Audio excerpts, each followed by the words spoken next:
Hello, I'm Isaac Hayes III, founder and CEO of Fanbase, and I'm here with a very important message. We are at a turning point in the Black community where we must have equity in the apps we use that scale to billions of dollars.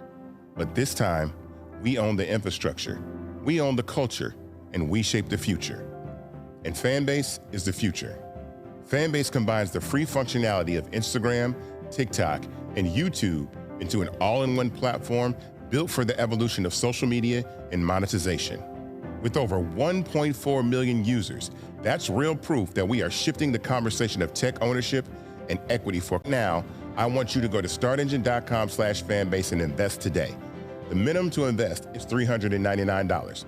That gets you 60 shares of stock in Fanbase at $665 a share.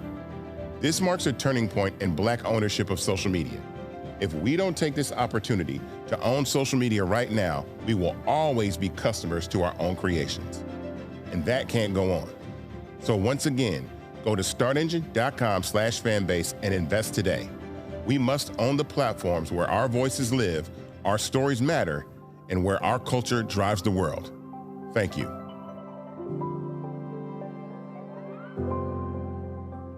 Folks, Black Star Network is here. Oh, no punches! I'm real revolutionary right now. Support this man, Black media. He makes sure that our stories are told. Thank you for being the voice of Black America, Roland. Stay Black. I love y'all. All momentum we have now, we have to keep this going. The video looks phenomenal. See, there's a difference between Black Star Network and Black-owned media and something like CNN. You can't be Black-owned media and be scared. It's time to be smart. Bring your eyeballs home. You dig?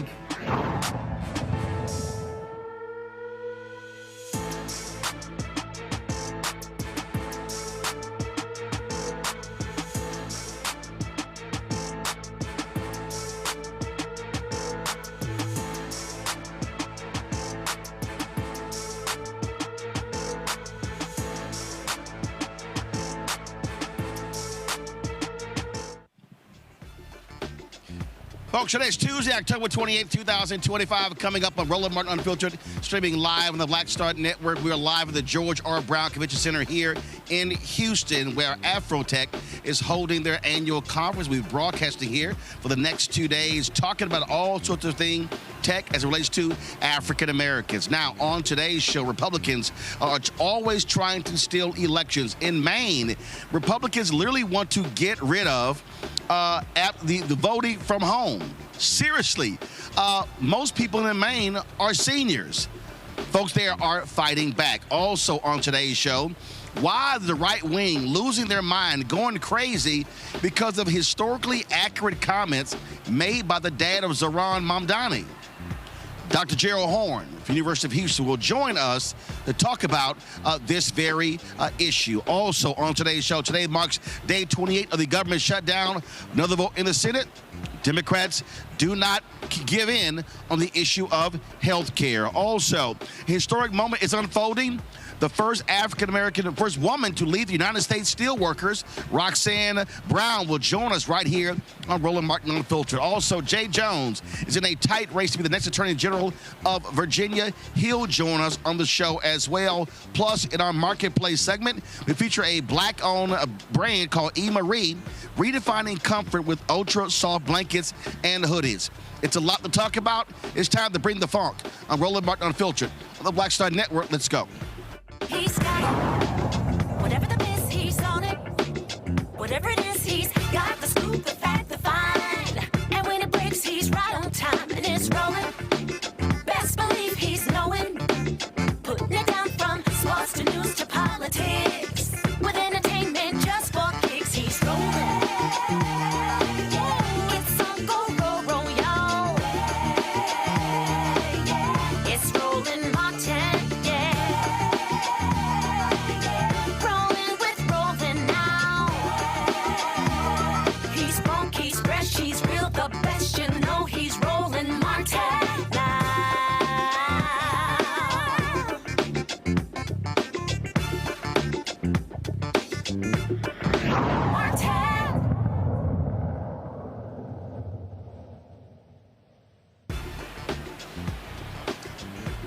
Folks, we are here live at the George R. Brown Convention Center in Houston, where AfroTech is taking place. Thousands of people have registered for the conference, talking about all things tech. Over the next couple of days, we'll be broadcasting from here, bringing to you a number of experts talking about where African Americans should be thinking and moving in 2025 and beyond when it comes to technology. And so, glad to be here and partnering with AfroTech to actually make this happen.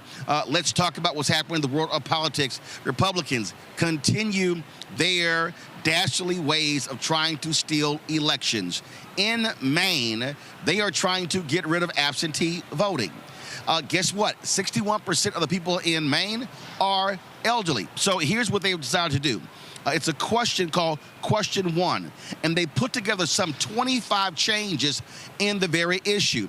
It includes requiring photo ID for everyone voting, eliminating Maine's ongoing popular absentee ballot list, banning ballot requests by phone, cutting 2 key absentee ballot request days, limiting ballot drop boxes to 1 per town, and banning towns from providing prepaid postage for returning ballots.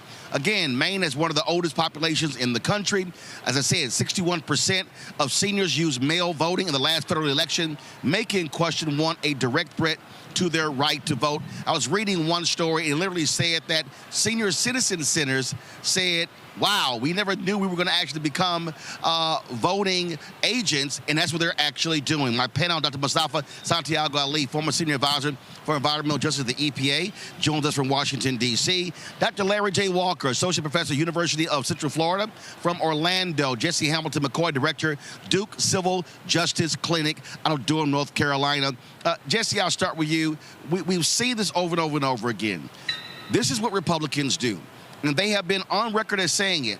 When they restrict the right to vote, they win. So for them, they publicly said, if you put photo ID in there, if you get rid of ballot drop boxes, if you shave days off when it comes to early voting, if you stop absentee ballot voting, they believe that they can win. They also are on the record as saying, when you expand access to the ballot, then they lose. So it's real clear. So when people run around talking about, oh, this is the right country, this is what happens when they restrict access to the ballot box. And it's very interesting that this is happening in Maine. You went through some of the statistics about the percentage of the population that are elderly. I can only assume that a certain percentage of that population is also disabled. So we know that there are going to be people whose voices will not be able to be heard if these measures are put in place.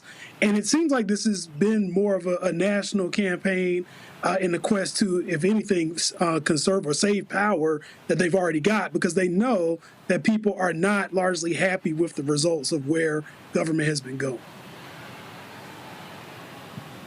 Yeah, I mean, and so what you see is when they are, and what they do is they try to muddy the waters here, Mustafa. And so by putting all of these things in one amendment, they hope to confuse people. But folks in Maine are fighting back. Yeah, and it's good to see folks in Maine actually doing that. You know, this is real. There's intentionality exactly in what these folks are doing. It is about the erasure of votes. It is about making sure that those who might vote for more progressive policies, for policies that actually embrace humanity, have that opportunity. And they also know, as you stated, you know, that if folks have to go out to the polls, then there's less likely to actually vote. So they understand the game. They are utilizing every tactic that they can because their policies don't resonate with the majority of Americans across our country. So they have to resort to these types of sets of actions.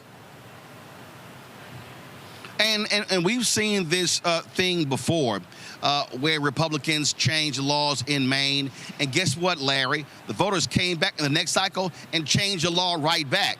And so this is not what folks in Maine are declaring for. This is Republicans saying if we can restrict access to the ballot, then we have a better chance of winning the 2026 midterms. Absolutely, Roland. And let's be clear, this is not about democracy. This is about power. And you're right. The tricks that they're trying in Maine in terms of using confusing language, whether it's confusing the elderly or new voters, it's nothing new. The same tactics they've used in states throughout the United States, really, they've used the same tactics for years. But it's great. You said it's really great that those individual voters in Maine understand what's happening, and like you said, are pushing back. Roland, the other point I want to make is, racism is expensive, and the point I want to make is that there's a connection between all the attacks against the Voting Rights Act and what predominantly white voters are experiencing in Maine. When you ignore what's happened to minoritized groups, then eventually it filters its way down and impacts those from white communities. So I'm glad the voters are going to stand steadfast. Hopefully they'll reject this measure. And also we have to have a larger conversation about protecting the voting rights of all people. Jesse, here's a perfect example. In Maine, they've had same-day voter registration.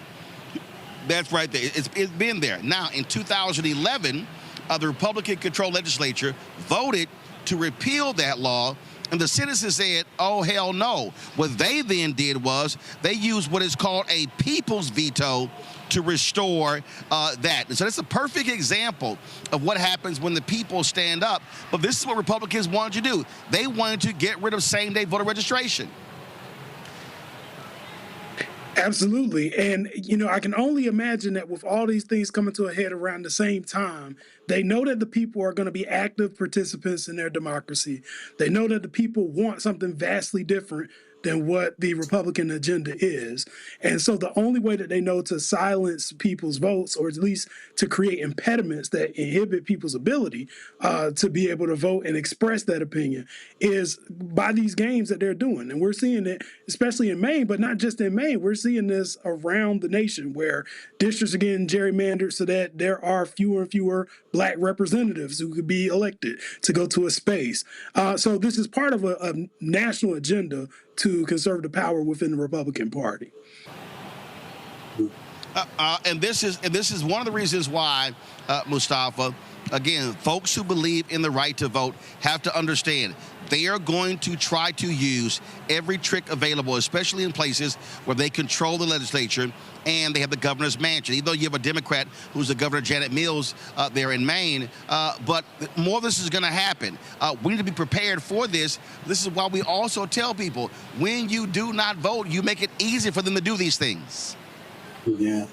And that message to everybody who sits on the couch, everybody who says there's no real reason for me to vote because nothing ever changes. Things change. And that's why you have to get engaged, because if you don't push back against these types of things, then they continue to ingrain these types of actions to limit the opportunities that you have.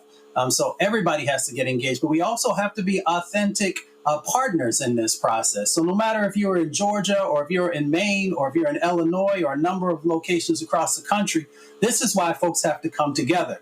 And we have to make sure that we have a front that is stopping these types of actions, but that we're also standing up and supporting each other. So this is the moment for you to make a decision. If you want to have a democracy that works for everyone, if you want to have the ability to actually go out and cast the vote for the whomever you find most valuable, because if you don't get engaged, those opportunities are fading away every time they do one of these actions.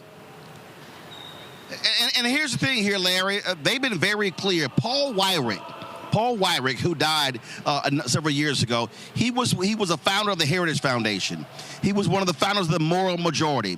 He gave this speech, 1981, 4 hours from here in Dallas, where he specifically said, we don't want everyone voting.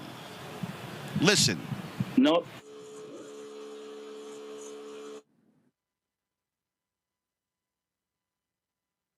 Now, many of our Christians have what I call the goo-goo syndrome. Good government. They want everybody to vote. I don't want everybody to vote. Elections are not won by a majority of people. They never have been from the beginning of our country, and they are not now. As a matter of fact, our leverage in the elections, quite candidly, goes up as the voting populace goes down.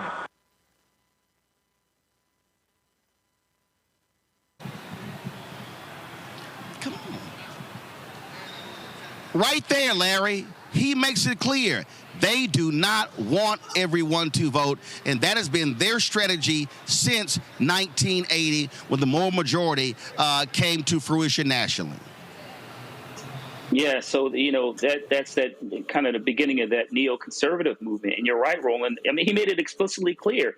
And look, we know these tactics are really Republican old school tactics in terms of limiting the pool of individuals who can vote, limiting how they vote and what time they vote, what days of the week, et cetera, to ensure they can consolidate power and essentially create a white Christian nationalist nation. And so it's really important for all groups of individuals to fight back on that. Obviously, we're talking about Maine right now, but this is, once again, this is an ongoing fight that we dealt with for decades. But you see there where the seeds of this began, and since then we got the Gingrich Revolution, and now this new wave of republicanism that's led us to where we are today. All right, folks, got to go to a break. We come back. Lots to talk about. Jay Jones, running for Attorney General in Virginia, will join us right here on Roland Martin Unfiltered. Also, Dr. Gerald Horne will share some historical facts that the GOP does not like when it comes to racism, Nazis, Jim Crow, and Hitler. It's a lot we're going to be breaking down. We're broadcasting live from the George R. Brown Convention Center here in Houston, where AfroTech conference is taking place. We'll be here for the rest of the week. Folks, you're watching Roland Martin Unfiltered right here on the Black Star Network.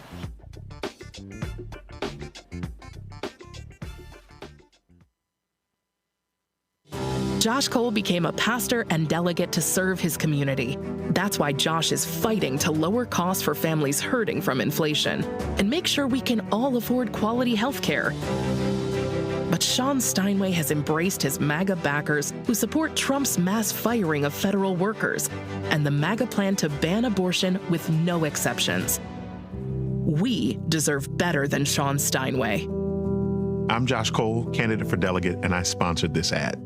In the military, I gave orders, and they went a lot further than they do around here.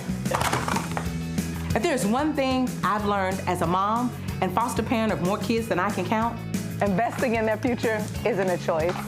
In Richmond, I'll fight for Stafford's fair share for our schools. Smaller class sizes, better teacher pay, and more vocational training. I'm Stacey Carroll, and I'll fight to get our kids' future in order. Nicole Cole knows the cornerstone of a successful life starts here. Virginia Public Schools gave Nicole an excellent education. They helped her become a small business owner, family financial planner, mother, and community leader. Now, after 4 years on the Spotsylvania School Board, Nicole is running for delegate to meet the needs of all students. As our delegate, Nicole will fully fund our schools, raise teacher salaries, and help graduating students stay in our communities. Nicole Cole for delegate. For us, for our future. Hello, I'm Paula J. Parker. Trudy Proud on the Proud Family. I am Tommy Davidson. I play Oscar on Proud Family, Louder and Proud. Hi, I'm Jo Marie Payton, voice of Sugar Mama on Disney's Louder and Prouder, Disney Plus. And I'm with Roland Martin on Unfiltered.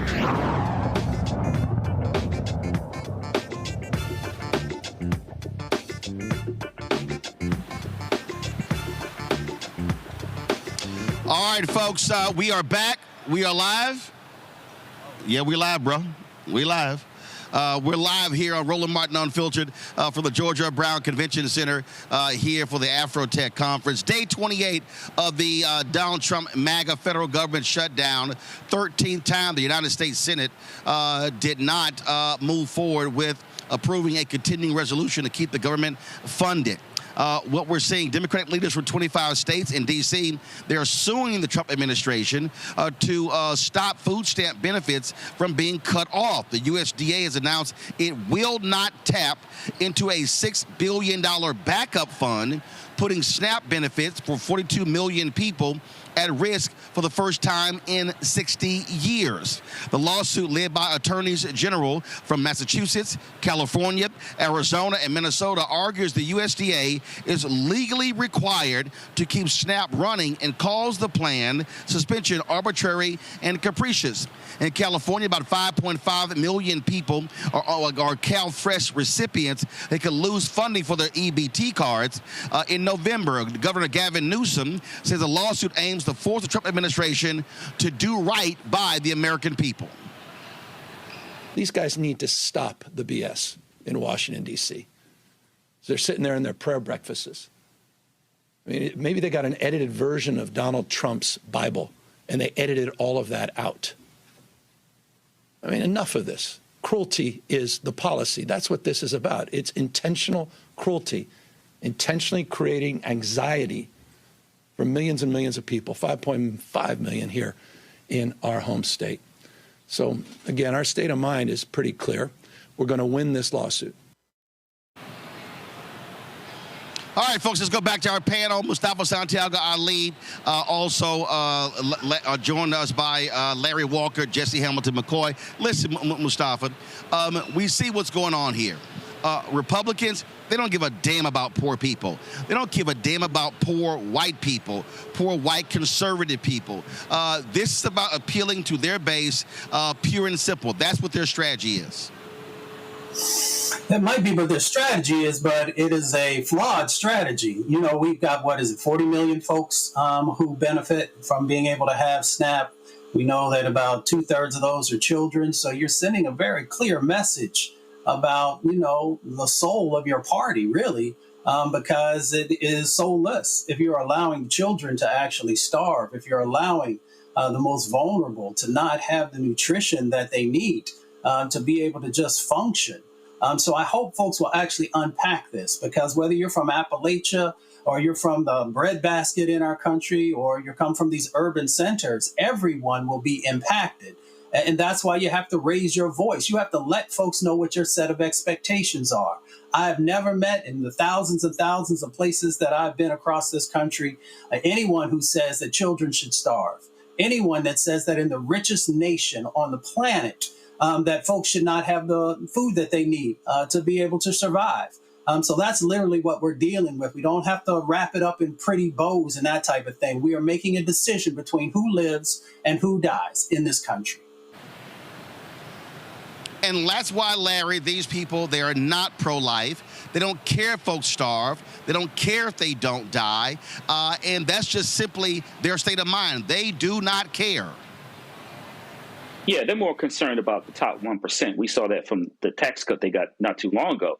And Roland, I'm glad we're talking about this on your show, and it's getting more press. I don't think Americans have any idea how devastating this will become on November 1st in terms of the millions of individuals, like we talk about, predominantly children, who eat because of SNAP and their various other programs. And listen, Roland, we escaped $20 billion to Argentina, and we could spend far less in terms of making sure, SNAP benefits, people get their SNAP benefits, and they can feed their children. But this is really unconscionable, and this is certainly not consistent with the kind of values we talk about, you read about in the Bible, and many of us sat in pews on Sunday. So the idea that doing this is legal, it makes no sense, considering we know USDA posted on their own, on their policies and procedures that they were supposedly responsible for continuing the fund SNAP benefits even during the shutdown. Jesse, I want to show you this tweet by this guy, Mike Davis.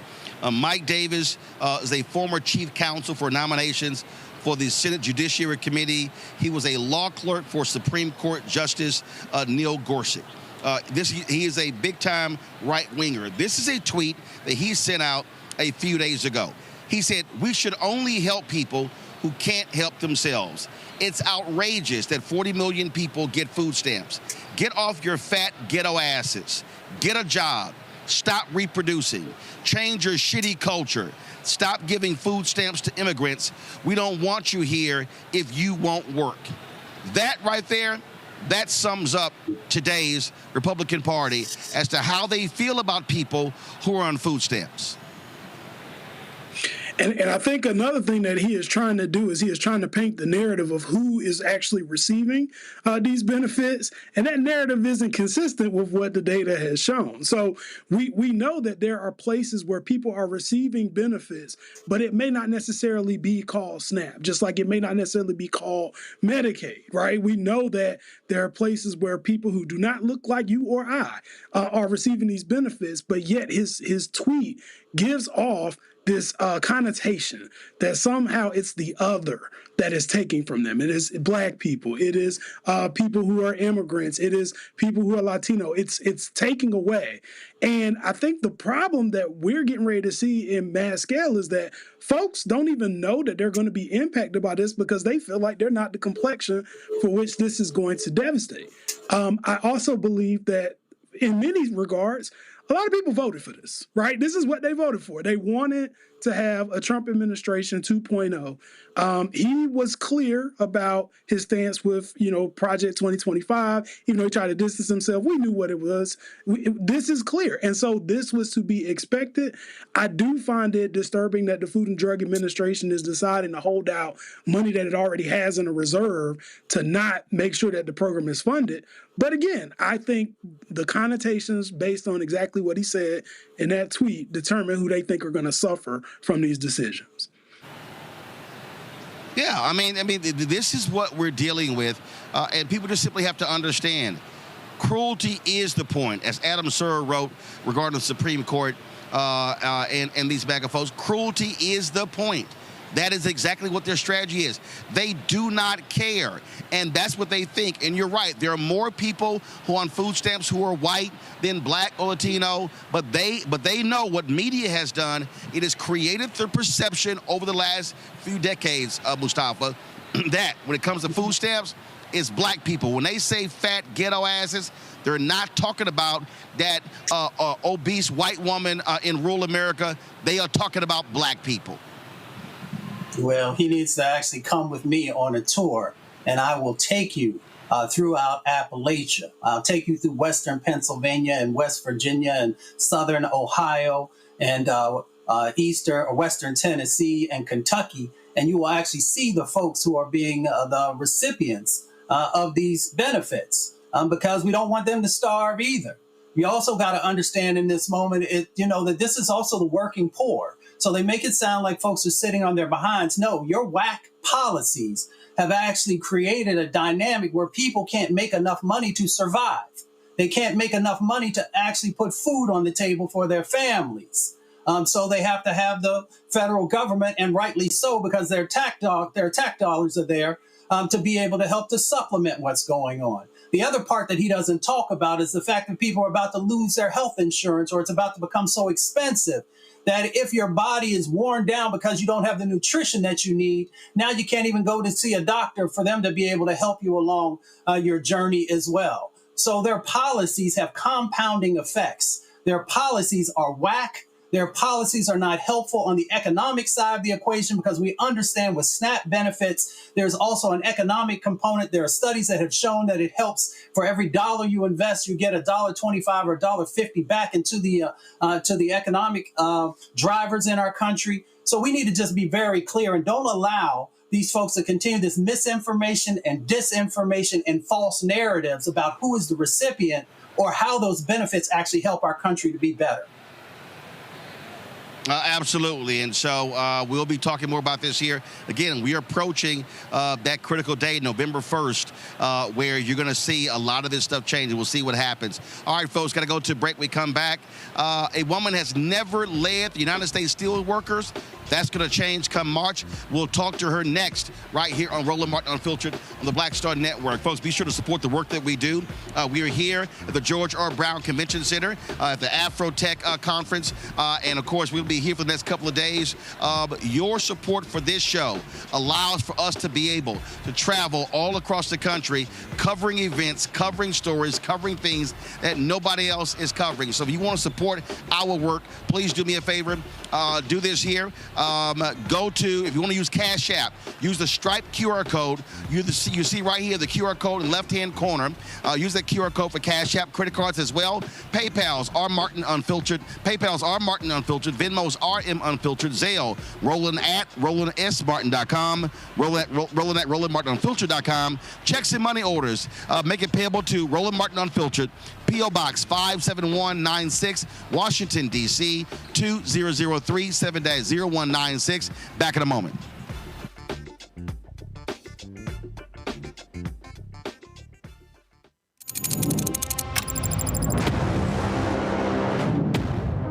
AfroTech, it's a lot of beauty, a lot of brilliance, a lot of intellect, a lot of innovation. Companies that are most diverse are more profitable. We're getting culture, we're getting community, we're getting the best of the best. And not only are we here to greet each other, but we're here to network and to elevate each other. Everybody from all the major tech companies here, and that means that now everybody's in the same domain.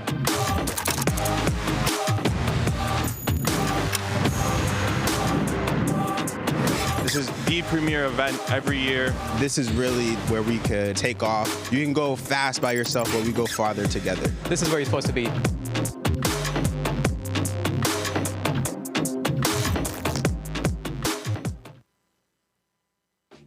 Hey, what's up, everybody? It's Godfrey, the funniest dude on the planet. And you're watching Roland Martin Unfiltered.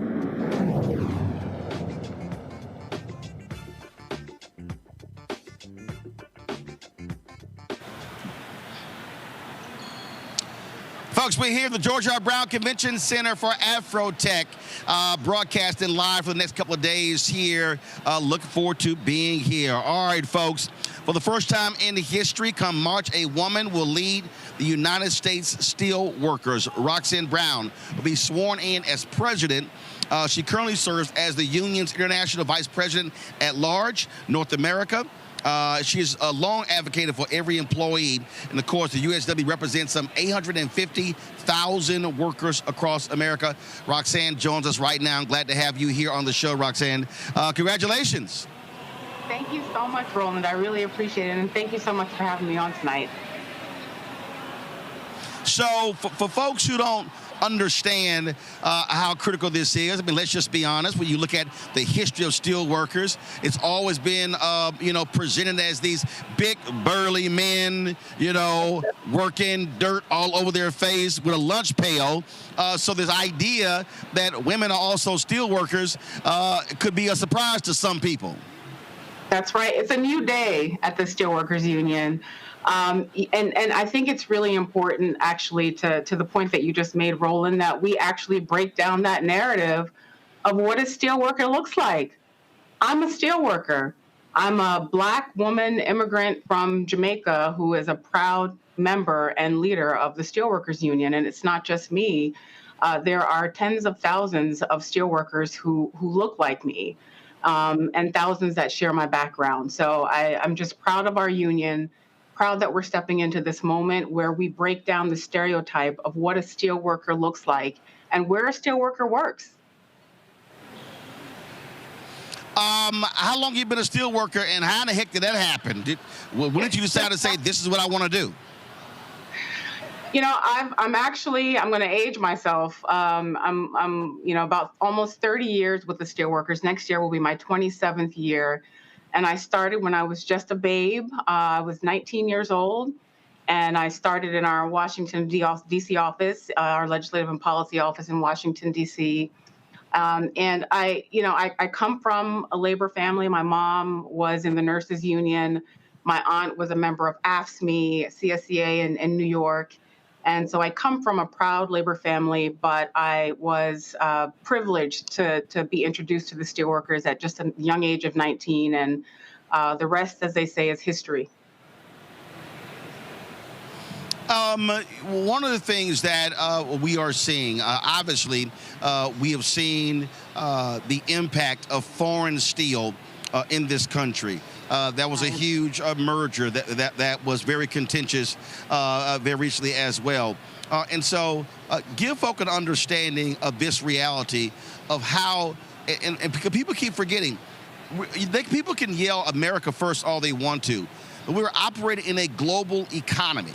And we're dealing now with serious competition. And so talk about what that impact has on U.S. steelworkers when you're talking about folks saying, hey, I can get cheaper steel elsewhere. All right.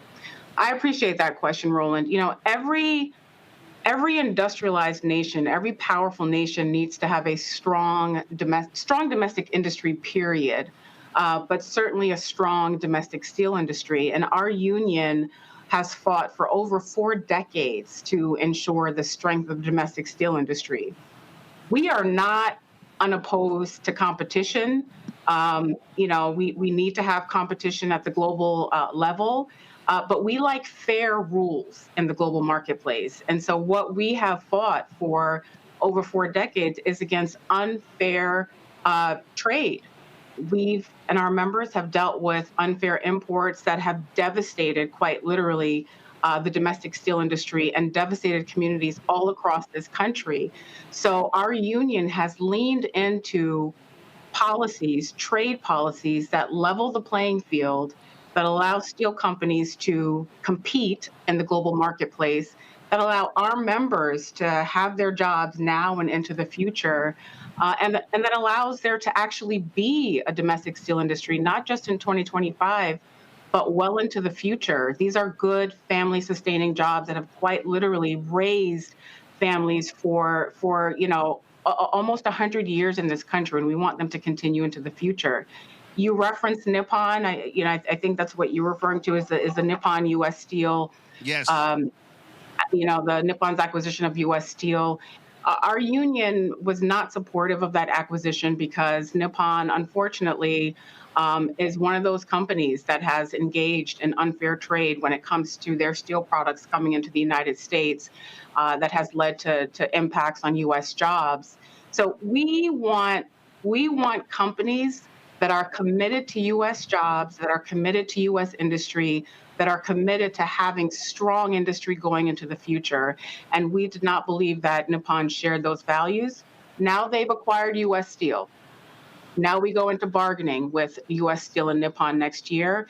They've made a discrete set of commitments, $11 billion into U.S. Steel facilities, and we're going to hold their feet to the fire. That is our charge going into next year. Labor's also at a very interesting point in that you just had the most pro-labor administration, I dare say, since FDR. Yes. And what you also are dealing with, you're dealing with, well, first of all, I'm going to deal with that issue before I talk about the next issue, the African-American influence with these unions. But how do you all explain to people, how do you navigate that? Because you have Donald Trump on the one hand, who loves talking about he cares for workers. And there were a lot of steel workers who were standing behind him at rallies. There were a lot of Teamsters who were standing behind him at rallies. But when it came to saving the pensions of union workers, that was Democrats. Vice President Kamala Harris broke the tie. So how do you make the point, and let's be real clear, you got to put race on the table. How do you make the point to a lot of your white steel workers that, hey, you're actually in many cases voting against your own economic interests when you're voting for anti-union people. So let me tell you what we are doing at the Steelworkers, and what we're going to really lean into even more is focusing on the policy and not the politics. What we like to say is we don't care if you have a R, a D, an L, and OP after your name as an elected. We will support you if you support us. You raised one of our most important issues, retirement security. You are absolutely right. That was done under the Biden administration, and Vice President Harris did pass the tie-breaking vote. Retirement security and health care are the number 1 and 2 issues that working people care about in this country.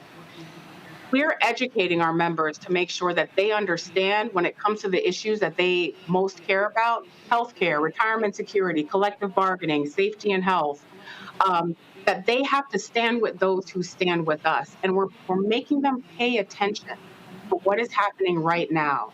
I can spend this entire call with you right now, Roland, and go through OSHA and the $50 billion that's been cut at OSHA and the 10,000 less inspections that means for facilities all across this country. We could talk about the Chemical Safety Board and the fact that means, zeroing out the CSB means that our members who have a fatality at work or an explosion at work will not know if they can go back into that workplace in a safe way. This is the information that we're giving to our members right now. And we're showing them what is happening real time. And we're being very clear about who stands with us on these issues, under what circumstances these cuts are happening, and how we need to fight going forward. You're absolutely right. We have members who support President Trump. And some of them will remain in that place. But we are leaning in on the education that our members need to know in terms of the issues that matter most to them, so that they know that they stand with those who stand with us. We also add an inflection point when it comes to black leadership of unions. For a long time, you get a lot of black workers didn't have black leadership. Lee Saunders, the president of American Federation of State, County, Municipal Employees. You've got April Verrett, SEIU, Becky Pringle, National Education Association, Claude Cummings, CWA. You've got the leader of the American Federation of Government Employees, and a number of other unions, you coming in March. So speak to how African Americans have fought diligently, tooth and nail, to rise, to lead these unions, and in many cases, unions that were locking black folks out of leadership for a long time.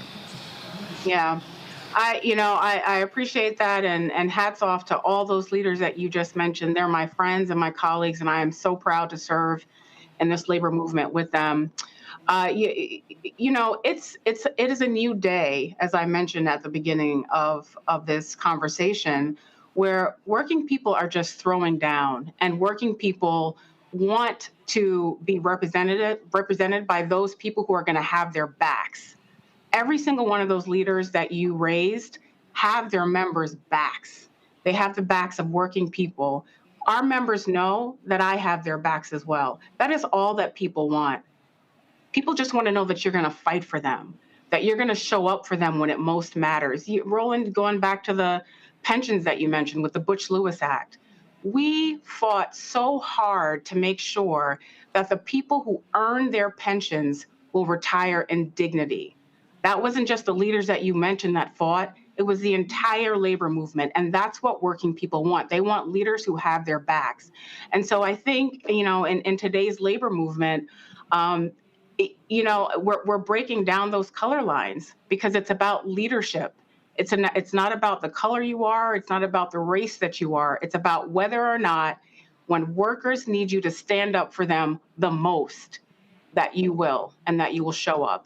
And so my colleagues that you mentioned, that's what they do. That's what I do every single day, that we have the privilege to do this every single day on behalf of our respective memberships. Questions from my panel. Let's first start with Dr. Larry Walker. Larry, what's your question for Roxanne Brown? Yeah, President Brown, congratulations. And so my question kind of connects to something Roland said. We increasingly live in a diverse society, and I'm wondering how you're, in terms of recruiting and new members, steelworkers, while also dealing with the political rhetoric relating to DEI policies, right? You have that balance of a different population and then but counter politically with some of these policies. How are you balancing that? So I will tell you, and maybe just a quick overview of who our union is. We like to say that we're cradle to grave, right? We represent 50,000 members in healthcare. And the healthcare sector, as you all know, is pretty diverse in terms of race, but it's also pretty, heavy on women. So that's a sector that is pretty diverse in our union. And we go to grave, which is represent grave diggers and casket makers and everything in between. We have membership that literally touches every sector of the economy, and that speaks to the diversity of our union. At our core, we're a manufacturing union, and so we have kind of the traditional, white guy membership, but we touch so many different sectors that represent women and people of color. And so for us, that really helps us as a union to really push against a lot of the anti-DEI rhetoric and narrative that is unfortunately surrounding us right now, because it's again about the work. It's about equity, and it's about making sure that everyone starts from the same fair level of fairness. Everyone wants to earn a good living. Everyone wants to be able to retire in dignity. Everyone wants to be able to go to the doctor when they're sick, take their kid to the doctor when they're sick. That is the basic place that we start from as a labor union. And I think our diversity helps us to be able to lean into those issues and really shirk all of the DEI narrative that is surrounding us right now. Mustafa. Well, it's good to see you. Congratulations. I'm third generation union, and actually some of my family is in your union and some of the others that we've been in over the decades. I'm curious. We had the bipartisan infrastructure bill. I actually helped work on that. There were lots of opportunities for union workers that were tied to that. Do you still see a pathway forward in being able to do some of the things that help, that sort of said we would be able to move forward on over the next decade, really? And it's great to see you, Mustafa. I really appreciate the work that you did in your previous role along these policy pieces, too. The bipartisan infrastructure law, the CHIPS and Science Act, the Inflation Reduction Act, those were all really once in a generation type of policies. And as a policy person, I think any policy person that you talk to will say that just one of those bills was a once in a generation piece of policy. And the fact that we got three was just incredible and unheard of, and spoke to the possibilities of the U.S. economy and the possibilities for working people and job creation and job retention. So much of it has been rolled back, particularly the Inflation Reduction Act. And it's impossible to calculate what those losses and those rollbacks will mean, not just for America's workers and American industry, but communities all across this country. It is impossible to calculate. Can we regain some of what's been lost? I hope so. During this period. I hope so during this period. But I think the collective we who are focused on a future that we all want, that we're all fighting for, have to be prepared for how we are going to hit the ground running on the other side of this period. And what plan we have, not just to regain what we lost, but to make better, to build on top of what we had for a fleeting moment with these three pieces of policies, how we are going to make an economy that's even better than those bills would have served for this economy. So we have a lot of work ahead of us. We'll see what we can get during this period, and we'll work really hard to drive. But unfortunately, I think the losses will be impossible to calculate. Jesse. President Brown, congratulations again on the new post. This is amazing to me just to see someone who looks like me in a leadership position there.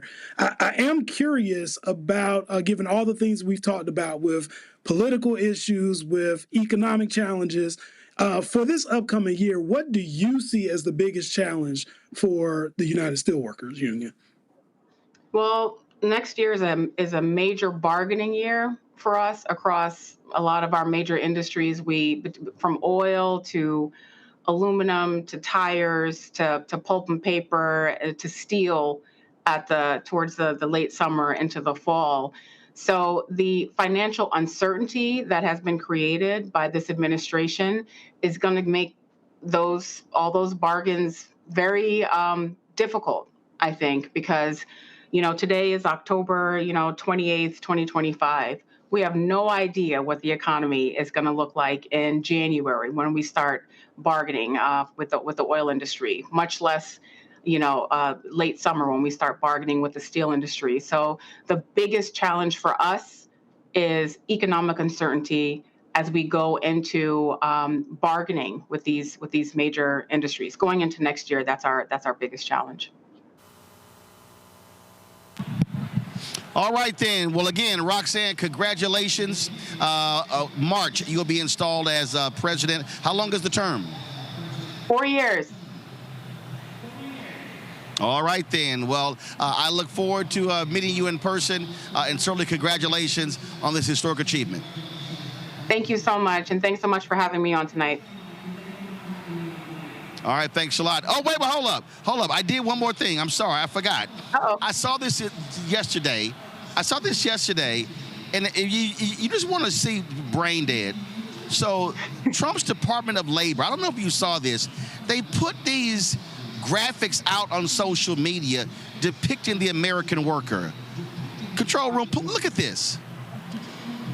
Do you see this?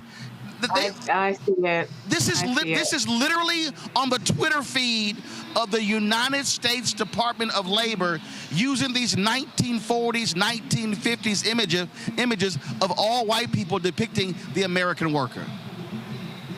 That is the America that they want, and that is the America that they're fighting so hard to regain. That is not the America that any of us subscribe to. That is not the America that exists, and that is not the America that we are going to accept. I will tell you, before I get off of here, our union is going to fight so hard to make sure that the America that we all know that we deserve, the America that my 8-year-old daughter deserves, is the America that we are going to win back. What they're doing right now is curating an America that they have longed for, but they are not facing the America that is today in 2025. And it is America that looks like me, a Black immigrant woman. This is America today. So that's what we're fighting for, Roland. I didn't see that. Thanks for, you got me all, you got me all hyped up. Well, I saw it, I pulled it, and I was like, wait a minute, hold on, let me bring it up. But when because Howard Bryant commented that on a tweet, and when I saw it, I sat there and said, you've got to be kidding me. But that's really what they're afraid of, because by 2039, the majority of the workers in America are going to be Black and people of color. In 2043, that's going to be the total population. So we're not going back. I keep saying white America can't have enough kids to reverse these trends. This is where we're going, and this is what's driving them crazy, that we are. That's why I wrote my book called White Fear, how the browning of America is making white folks lose their minds, and that's what's going on. Well, that is not the America we're fighting for, and I look forward to the work together, Roland. You've been in this for a while now, and you're someone that I look up to, and I look forward to the fight together to reclaim the America that we all know that we deserve. Well, I'm going to tell you the same thing that Claude Cummings knows, and Becky and April and Lee. Anytime you want to come on the show, just let us know. We don't have meetings. We don't cast votes. I own it. So if I say let's go, let's go. And so do understand, let your staff know we don't go through all that stuff like calling 3 weeks ahead of time. If something pops up and you're like, hey, can I come on? That's easy. That's an easy call for me. So you're certainly welcome back anytime. Thank you. I'll hold you to it. I appreciate it. Thanks a lot. Thanks. Take care. Bye-bye. All right. Thank you. Bye-bye. Folks, when we come back, embattled Virginia Attorney General candidate Jay Jones will join us. He is in a tight race to become the next Attorney General. And so we're going to talk about these text messages the Republicans are slamming him about, but also how he is going to fight for voting rights if he becomes the next Attorney General for Virginia. That's up next, right here. Roland Martin Unfiltered, broadcasting live from George R. Brown Convention Center here in my native town of Houston. We're here for AfroTech. Folks are all over this place. We're going to be broadcasting tomorrow, carrying several sessions live from the stage. Also doing a lot of interviews with different execs and inventors who are here at AfroTech. So we look forward to broadcasting here for the next couple of days. Again, you're watching Roland Martin Unfiltered right here on the Black Star Network. Back in a moment. This week on The Other Side of Change. Book bans, anti-intellectualism, and Trump's continued war on wisdom. This is a coordinated backlash to progress. At the end of the day, conservatives realized that they couldn't win a debate on facts. They started using our language against us, right? You remember when we were all woke and the woke movement and all that kind of stuff? Now everything is anti-woke, right? When we were talking about including diversity, equity, inclusion, and higher education, now it's anti-DEI. All this are efforts to suppress the truth because truth empowers people. You're watching The Other Side of Change only on the Black Star Network. If in this country right now, you have people get up in the morning and the only thing they can think about is how many people they can hurt, and they got the power, that's a time for mourning. For better or worse, what makes America special, it's that legal system that's supposed to protect minorities from the tyranny of the majority. We are at a point of a moral emergency. We must raise a voice of outrage. We must raise a voice of compassion. And we must raise a voice of unity.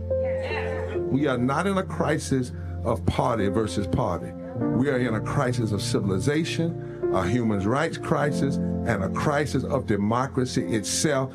And guess what? You've been chosen to make sure that those that would destroy, those that would hate, don't have the final say, and they don't ultimately win.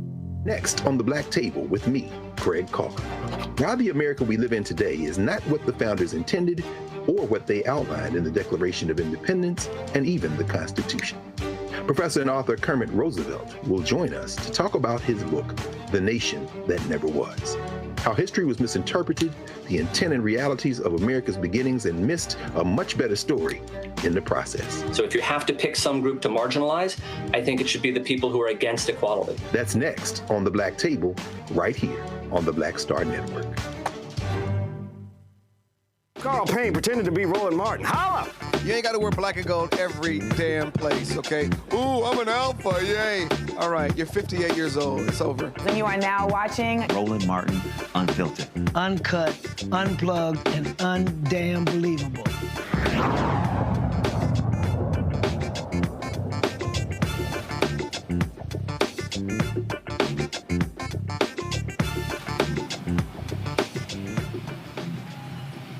All right, folks, we're live here in Houston, the George R. Brown Convention Center for the AfroTech Conference. Glad to have all of you here.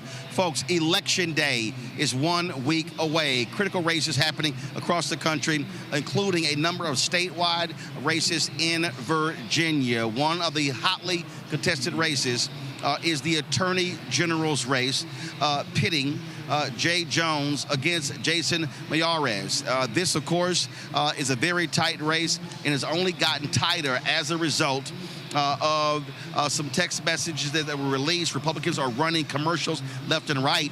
And to be perfectly honest, a lot of Democrats are trying to run away from Jay Jones but the others who are standing with him, like Congressman Bobby Scott, Senator Louise Lucas, House Speaker Don Scott. Joining us right now is Jay Jones. Jay, glad to have you back on the show. Last time you were here, we had some breaking news, so unfortunately our interview got cut short. I have to ask you, those texts completely upended this race, and you're being attacked left and right. You've apologized for that. Just take us through how you've had to battle this over the last 3 weeks. You had a lead, like the other Democrats did, according to polls, that's evaporated. Just give us a sense of your thoughts on where this race is right now as a result of this controversy.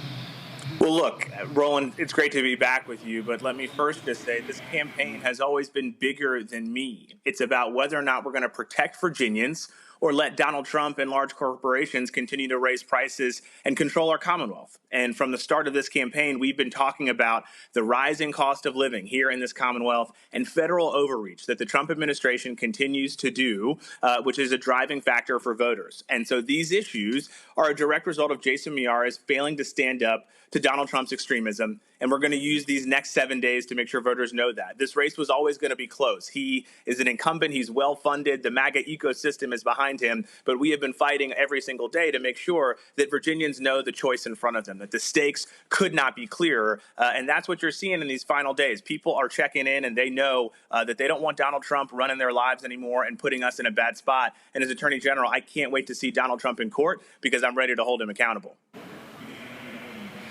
There is going to be a huge rally in Virginia featuring former President Barack Obama.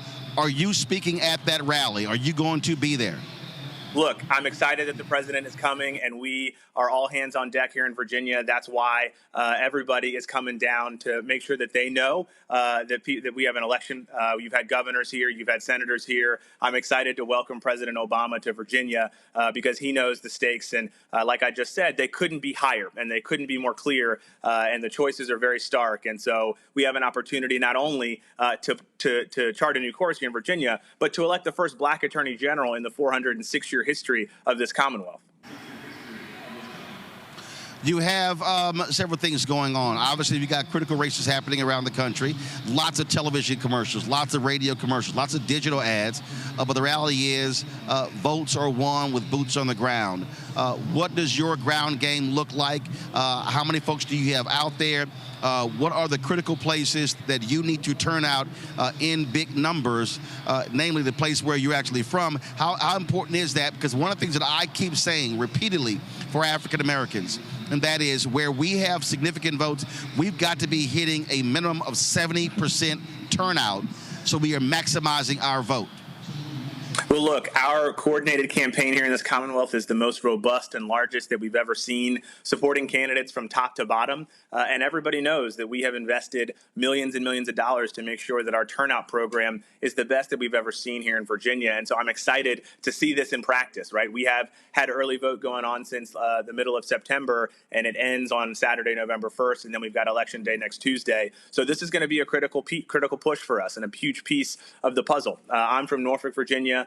Very proud of that fact. My sons are now fifth-generation Norfolkians, and so we want to do well here. We want to do well everywhere. I think what is special about this campaign is that we have not just stuck to places that have traditionally been Democratic strongholds, but we've been able to go into the areas that are more pink and more red and try to connect with people and say, hey, look, yeah, we might disagree on some stuff, but right now the Trump administration is hurting Virginia. It's hurting every single one of us. Jason Miyares has had more than 50 opportunities to sue this administration to protect our resources, our values, and our ideals, and he can't do that. And so when you think about the federal workers who have been illegally fired earlier this year, you think about the folks who are at home right now not getting paid because of a government shutdown that is the fault of Republicans who control Washington, K-12 funding, law enforcement funding. People are going to lose Medicaid here in Virginia, 350,000 Virginians. The list goes on and on. That does unite us, and that is what continues to push us forward. And I do think that we are going to send a resounding message on Tuesday that we mean business here in Virginia, and Donald Trump will not walk over us anymore. You know, one of the things that people have to understand that the power of state attorneys general. We actually saw that in Biden-Harris. It was Republican attorney generals that actually sued when it came to the student loan program. Earlier in the show, I talked about the lawsuit coming from Democrat attorney generals when it comes to the SNAP program. You got voting rights as an issue as well. Criminal justice, holding police accountable. There's so many things that people are now recognizing, and I dare say, really, with the Black Lives Matter movement, you're now seeing progressives who understand how important it is for these AG races. Republicans have long dominated them on strong law and order. But now people are seeing how critical a state attorney general is. I'm born and raised in Houston. We're here in Texas. We got one of the stupidest, dumbest, most criminals as an AG, Ken Paxton.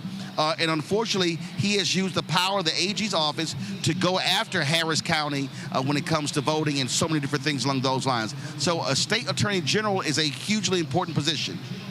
Well, look, this is the battlefield now, right? And the lines have been drawn, and Virginia deserves an attorney general who's going to push back against this excess and chaos. And, you know, again, I mentioned it a second ago, Jason Miyares has had more than 50 opportunities to sue this administration to protect us, and he can't do it because he's too loyal to the president. He's too weak to stand up to the president. There is a reason that Donald Trump has endorsed him on their statewide ticket and nobody else. It's because he knows that Jason Miyares will continue to let him do whatever he wants at the expense of regular Virginians. We deserve a change and we deserve better here in this Commonwealth. And it really is a wide-ranging sort of purview that attorneys general can get involved in. I mean, even today, you've seen AG step up to protect the SNAP benefits for their states. Jason has been nowhere to be found. So people who are struggling really are looking for these attorneys general for leadership. And right now in these challenging times, I know Virginia can do better. I know that people are demanding better, and that's what we will give them because we have been listening to our neighbors, our friends, our family members, our coworkers, folks from all corners of this Commonwealth who are desperate for protection from this excess and from this overreach, and who are going to attack the problems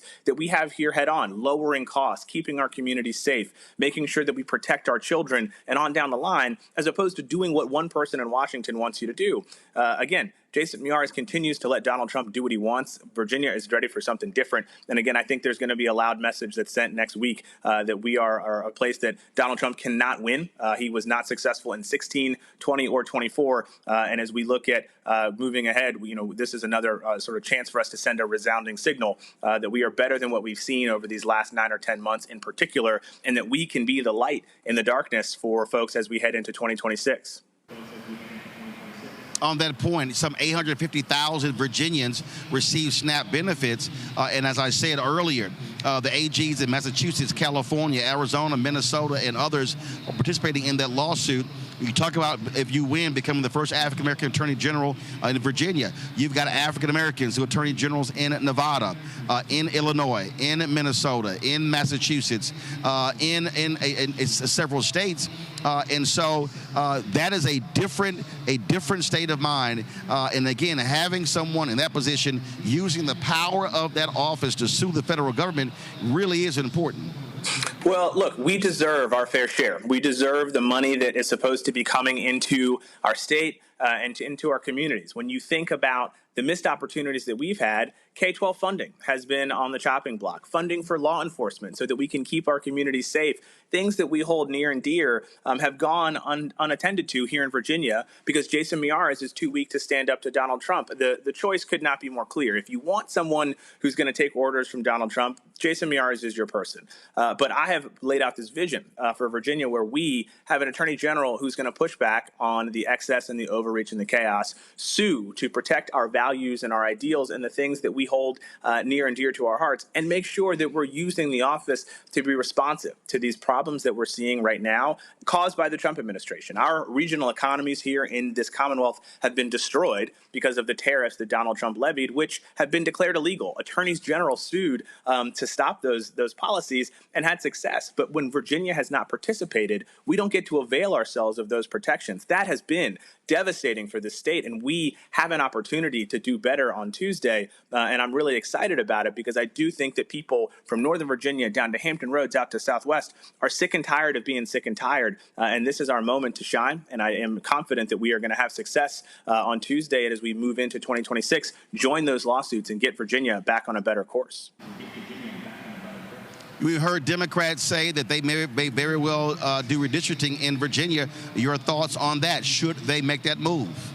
Well, look, I think people have been desperate for Democrats to be aggressive, and I think this is some bold leadership by our state leaders in the General Assembly. And I will say that the success of this also hinges on the Attorney General. Today, he issued an opinion basically saying that they couldn't do this, which is patently wrong. And frankly, we know that we can do it. And I'm supportive of the effort that you see Speaker Scott and some others are leading here. And this is really just being responsive to the needs and demands of people in Virginia. And so I am excited about the product of the special session this week, us having success next Tuesday, and then doing it again come January to put this to the voters. Because, again, we want to be aggressive, we want to be responsive, and we want to show people that Virginia means business. Questions from my panel. Larry, you first. Coming on this show, and voters have to kind of figure out what we're going to do here really soon in a couple of days. And so what is your pitch to them in terms of what you would do day one to differentiate from your opponent? Well, look, day one, we get to sign on to the lawsuits that other attorneys general, Democratic attorneys general, have put up already over the course of these last 10 months so that we can avail ourselves of those protections. And that's the easy part, right? I get to sign my name on some amicus briefs. But what we really want to do is we really want to lean in. As we have moved around this Commonwealth, folks have continued to talk about how they are struggling from an economic standpoint. These tariffs have really hurt our regional economies here. People are feeling the squeeze, whether it be at the gas pump, at the grocery store, with their rent or their mortgages. The list goes on. And it's exactly why we put out a plan to lower costs here in Virginia, to root out corporate fraud, waste, and abuse, to hold those bad actors accountable who are jacking up prices unnecessarily, to go after the pharmaceutical industry, to lower costs for Virginians, and to make sure that we hold these corporate landlords accountable who are making it unaffordable for people to live. The Attorney General should be the watchdog for the people. Jason would rather stick to Donald Trump and corporations and let them run the show. We want to make this office about the people and do what it should be doing, which is protecting them every single day. That has been our pitch, and that will continue to be what we talk about as we close this race out over 7 days. Mustafa, your question. Yeah, well, Jay, good to see you. I'm curious. What's the balance look like between economic growth? You just mentioned economic growth a second ago, and environmental protections. We know our most vulnerable communities often end up on the not so positive end of the stick. How will you approach that? Well, look, I'm sitting here tonight in Norfolk, Virginia, my hometown, which is a city that is under threat from climate change every single day. And so we have to protect our environment. And we know that oftentimes the people who are most under siege in that space are folks who look like us. And so I don't think that the ideas of holding people accountable and protecting our environment are mutually exclusive. We want to make sure we're holding bad actors accountable, protecting our environment and protecting our natural resources, while also making sure that we are a place where there's economic prosperity and opportunities for people to make a living for themselves. But I will say right now, Donald Trump and Jason Miyares don't care about that. When you have thousands of workers who were fired by DOGE earlier this year illegally, I will say, and folks who are sitting at home right now not getting paid because of this prolonged government shutdown that lays only at the feet of Republicans who control Washington. So, we've got a lot going on here, but I do think that what we have really been focused on is, one, trying to put money back in people's pockets, two, letting folks know that protect you and to make sure that we have your back, and three, that this office really should be dynamic and working for regular folks across this Commonwealth to meet the challenges that they face every single day and not being dictated and run by those who've got the deepest pockets. Jesse. So you mentioned that this is an opportunity for Virginia to have a black attorney general. And I'm just curious how your identity with that and such a big milestone, if successful, would influence maybe some of the stances that you may have to take when it comes to issues with policing in Virginia. Well, look, I'm really, excited about the opportunity to serve because my family has been here in Virginia for a long time. I mentioned earlier, my sons are fifth-generation Norfolkians. My grandparents and parents were civil rights leaders, people who taught me everything that I know about putting community first. My grandfather was a civil rights attorney. My father served in all three branches of government. My mother was a violent crime prosecutor. And we have heard from people, from corner to corner who want safe communities. And so do I, right? I have two young boys. Charles is 3 and Zachary is 15 months old. And that's exactly why we put out a plan a few months ago to keep our communities safe, a comprehensive public safety plan that can get real results, that's made in conjunction and developed with state and local law enforcement leaders, sheriffs, police officers, Commonwealth attorneys, other invested community groups who care about this. And I think we can achieve these goals while also keeping our community safe, cracking down on violent crime and supporting victims, making sure that we get illegal guns off of our streets. I have a track record of doing that as an assistant attorney general, where we put the largest illegal ghost gun manufacturer out of business, and then keeping our kids safe, right, from the threats of abusers and predators and the folks who want to do them harm, and managing those threats that they're facing online too. And so those 3 key pillars, we're going to put that plan into practice and really meet the challenges that we see here in Virginia, knowing that my job is to enforce the laws and make sure that we keep everybody safe, because that's the most important job of any leader in Virginia, federal, state, local, or anywhere else too. Last question, Jay. There's somebody sitting here watching this show right now, and they say, you know what? I hear all this stuff. That stuff doesn't matter. I don't think this impacts my life. I don't see how this guy, if he's Attorney General, will play a role in the betterment of my life when it comes to my economy, when it comes to my economics, my health, my job, and my education, my neighborhood. What do you say to that person to get them to cast their vote early between now and November 1st? Then, of course, if not, to vote on Election Day. That everything that is happening in your life runs through the Attorney General's office, whether it be your pocketbook, your family, your community, your children's school, all of it comes down to this office. We have such an incredible purview and the ability to use this office in an affirmative way. For the last 3.5 years, Jason Miyares has used it to serve Donald Trump, and he's used it to serve his friends with deep pockets who think that they run this Commonwealth. This office belongs to you, and my job is to return it to you and be a watchdog for you. Lowering your costs, making sure you can get prescription drugs at an affordable price, keeping your community safe, cracking down on the drug dealers and folks who do our children harm. This is what this job is about. It all matters, and if we don't have an attorney general to work for you, your attorney general is going to work for Donald Trump. And that has put Virginia in a bad spot. It has put thousands of Virginians at risk of losing their health care. It's put thousands of Virginians out of work. It's unacceptable, and we deserve better. And I hope to do that as the next Attorney General of Virginia. And so I'd ask for everybody's support between now and Saturday when early voting closes. And if you're going to vote on Election Day, please cast your ballot for the Democratic ticket from top to bottom, because we have plans to make your life better, to make sure that we protect you, and to make sure that we help you out in these really, really challenging times. All right, Jay Jones, we certainly appreciate it. Thank you so very much. Good luck. Thank you, sir. Talk to you soon. All right, folks, got to go to a break. We come back. We're going to give you an update in the Sonya Massey case. The jury now is deliberating the fate of the white former officer who shot and killed her in Illinois. We'll discuss that next. And also, the MAGA governor of Louisiana is going hard because he wants LSU to put a statue of Charlie Kirk on their campus. These people are sick and demented. You're watching Roland Martin Unfiltered on the Black Star Network.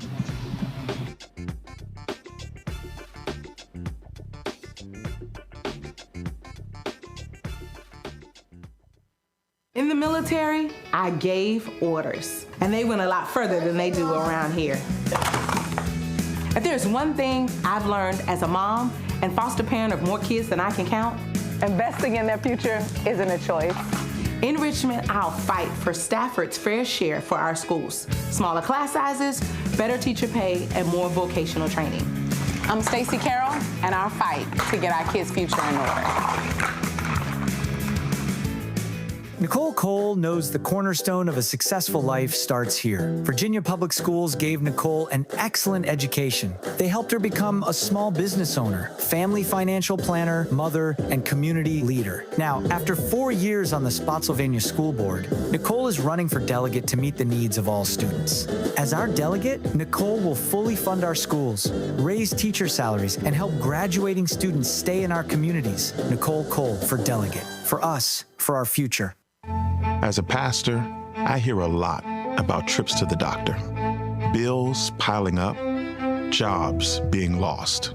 So as your delegate, I went to work writing laws that protect families, helping parents care for their disabled children, capping insulin costs, lowering prescription prices, and investing in our police and schools.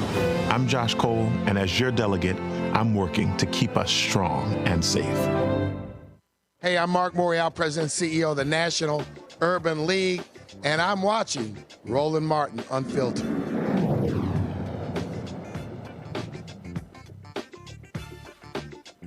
Music, play.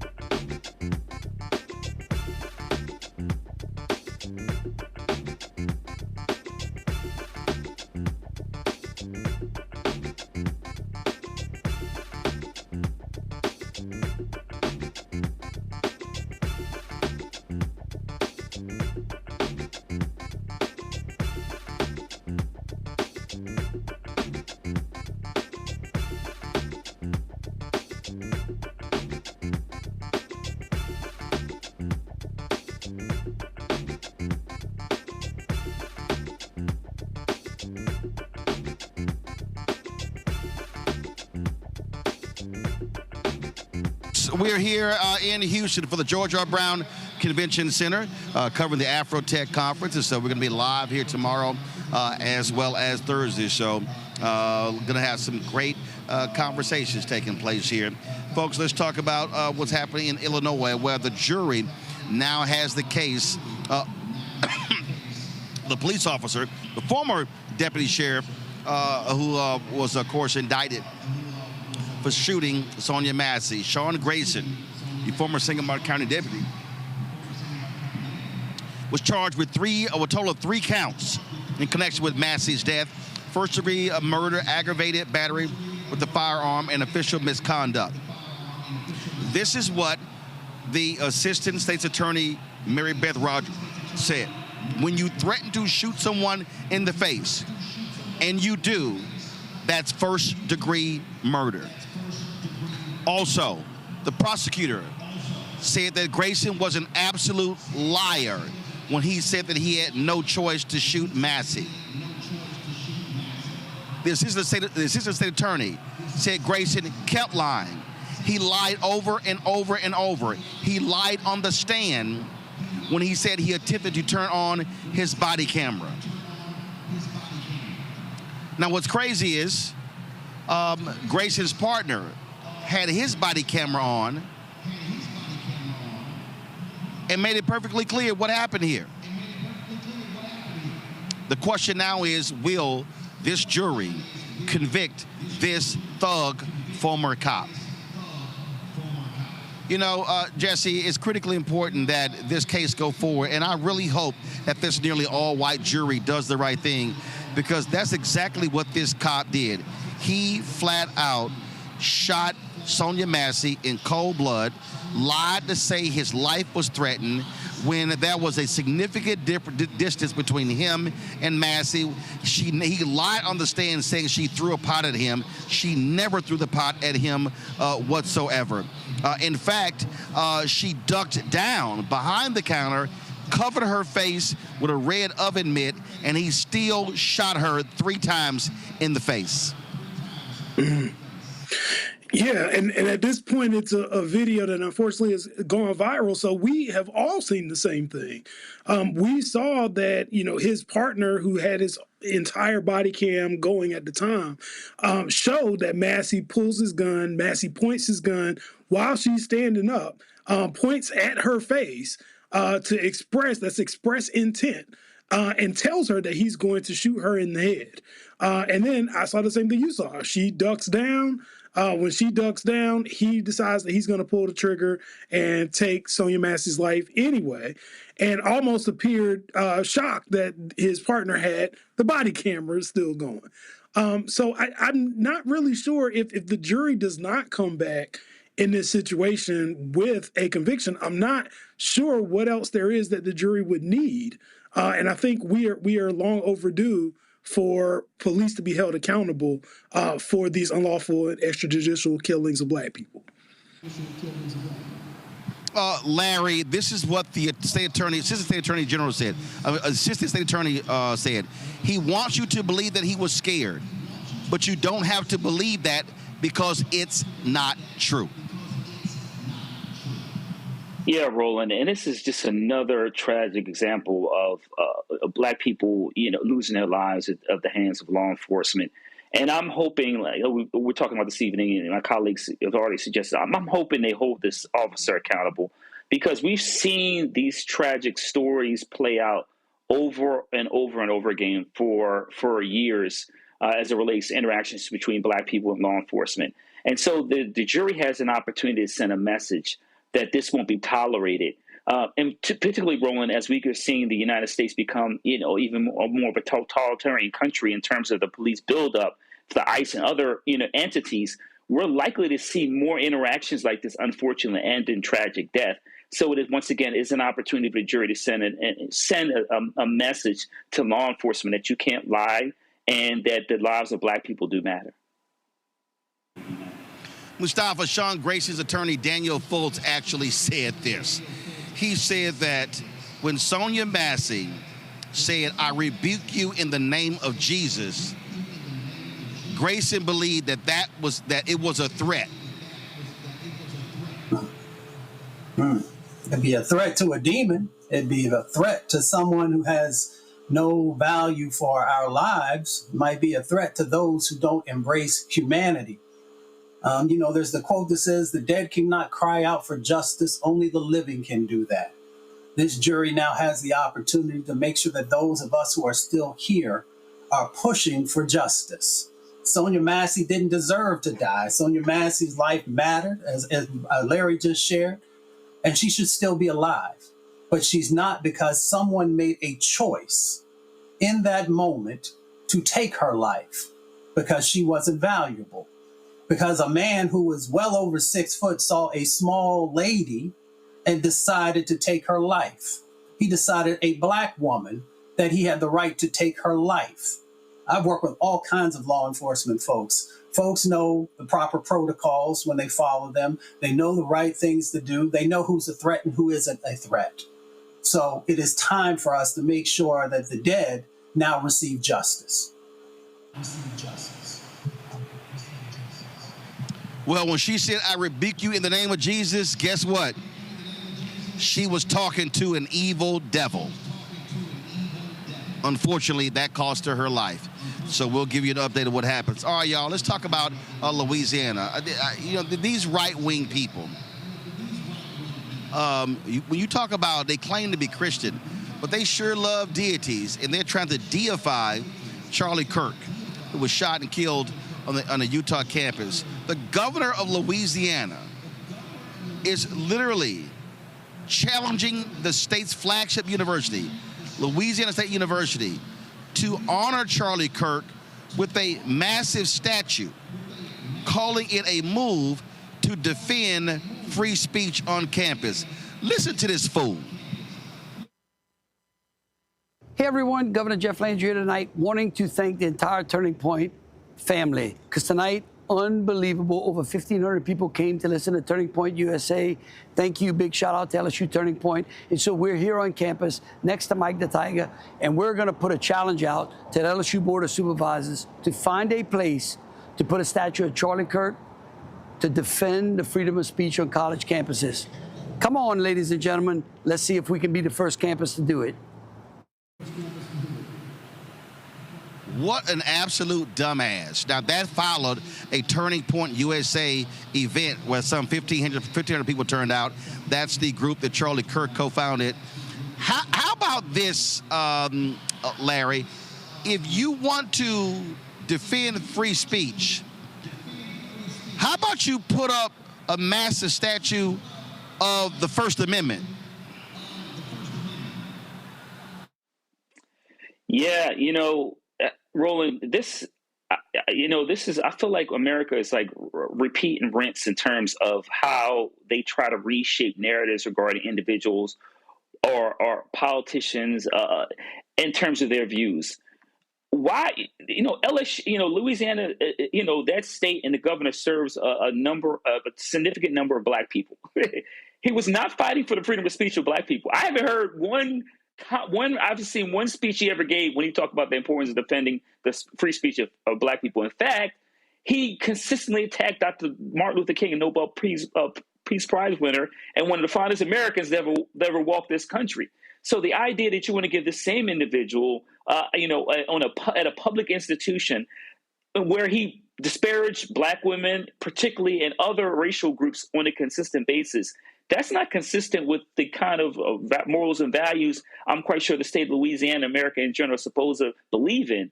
So once again, this idea that they want to put a statue on his campus is completely ridiculous and really ignores the concerns of the large number of black people who live in the state. Mustafa, Charlie Kirk had nothing to do with Louisiana, wasn't from Louisiana, and is not worthy of a statue on Louisiana's flagship campus.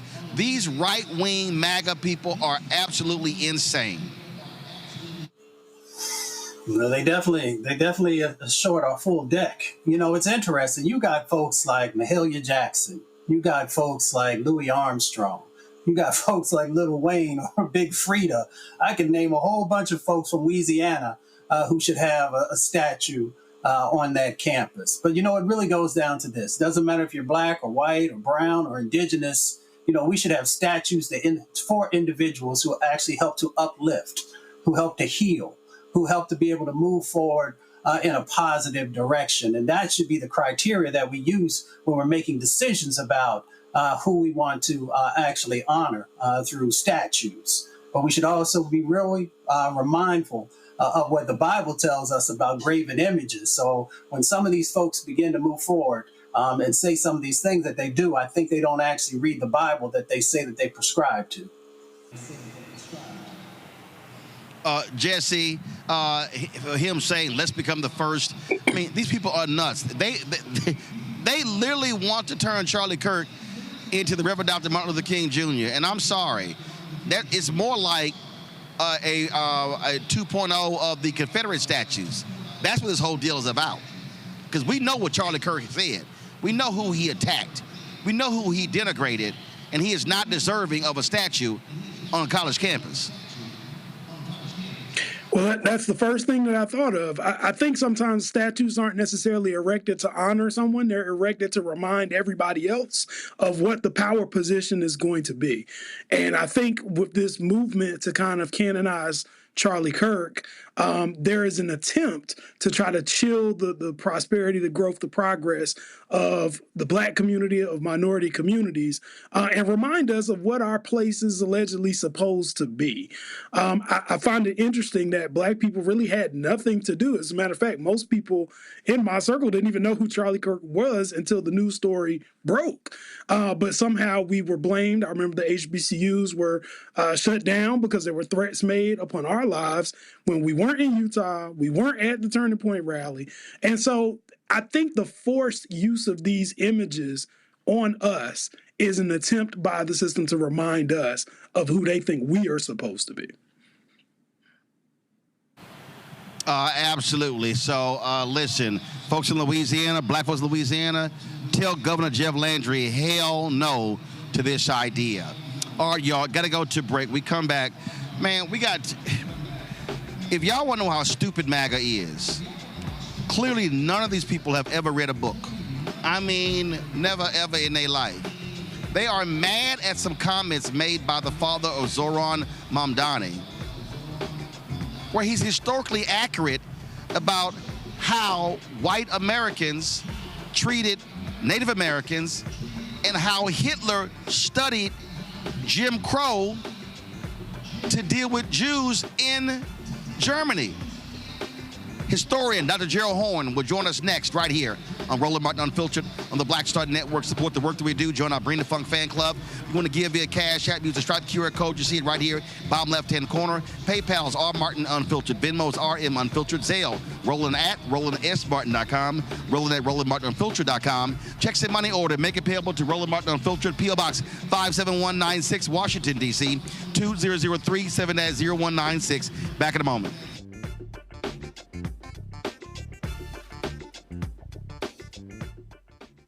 This week on The Other Side of Change. Book bans, anti-intellectualism, and Trump's continued war on wisdom. This is a coordinated backlash to progress. At the end of the day, conservatives realized that they couldn't win a debate on facts. They started using our language against us, right? You remember when we were all woke and the woke movement and all that kind of stuff? Now everything is anti-woke, right? When we were talking about including diversity, equity, inclusion, higher education, now it's anti-DEI. All this are efforts to suppress the truth because truth empowers people. You're watching The Other Side of Change only on the Black Star Network. What's up, everybody? It's your girl, Latasha from the A. And you're watching Roland Martin Unfiltered.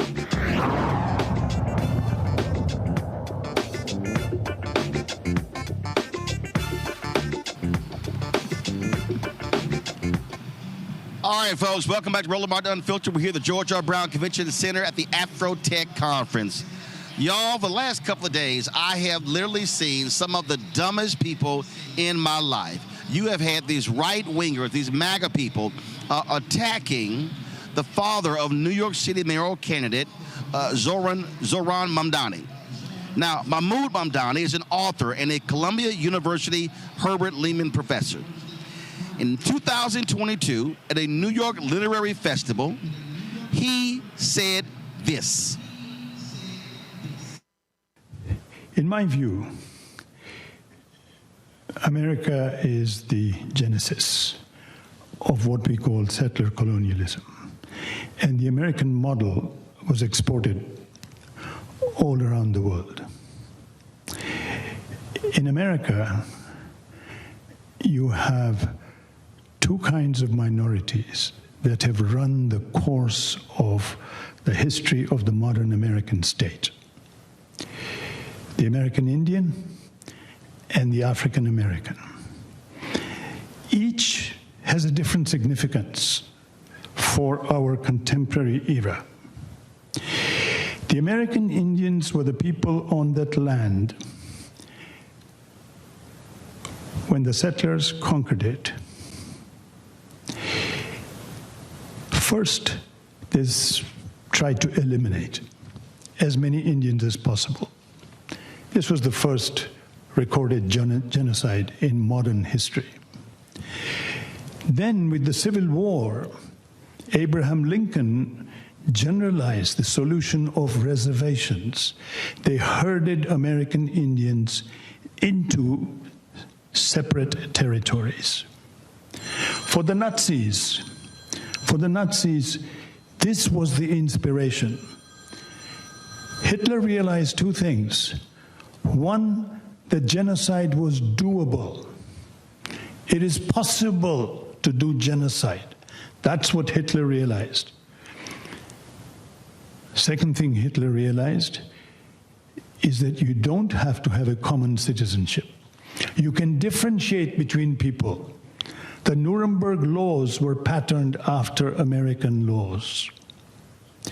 Anyway, the U.S. put Indians in reservations. The U.S. invented the model, what we call today the two-state solution.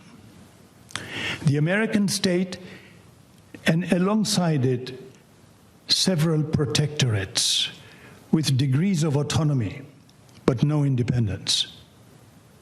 It has had its own effect, and we will realize the effect if we contrast it with what happened to the African Americans. Because the African Americans were not put in a separate state. The African Americans were part of the one-state solution. They were oppressed terribly within a single state. But the thing is that the American Indians, by being put in separate states, were perpetually fragmented, isolated, up to today, the African Americans, horribly oppressed, but had the possibility of building alliances with other oppressed peoples. So we have a history of the same hundreds of years which have brought us to the point where we are with Black Lives Matter, which are at the forefront of progressive struggles in the US, while the American Indians remain isolated and fragmented. The two-state solution was taken around the world. The latest place is Israel, of course.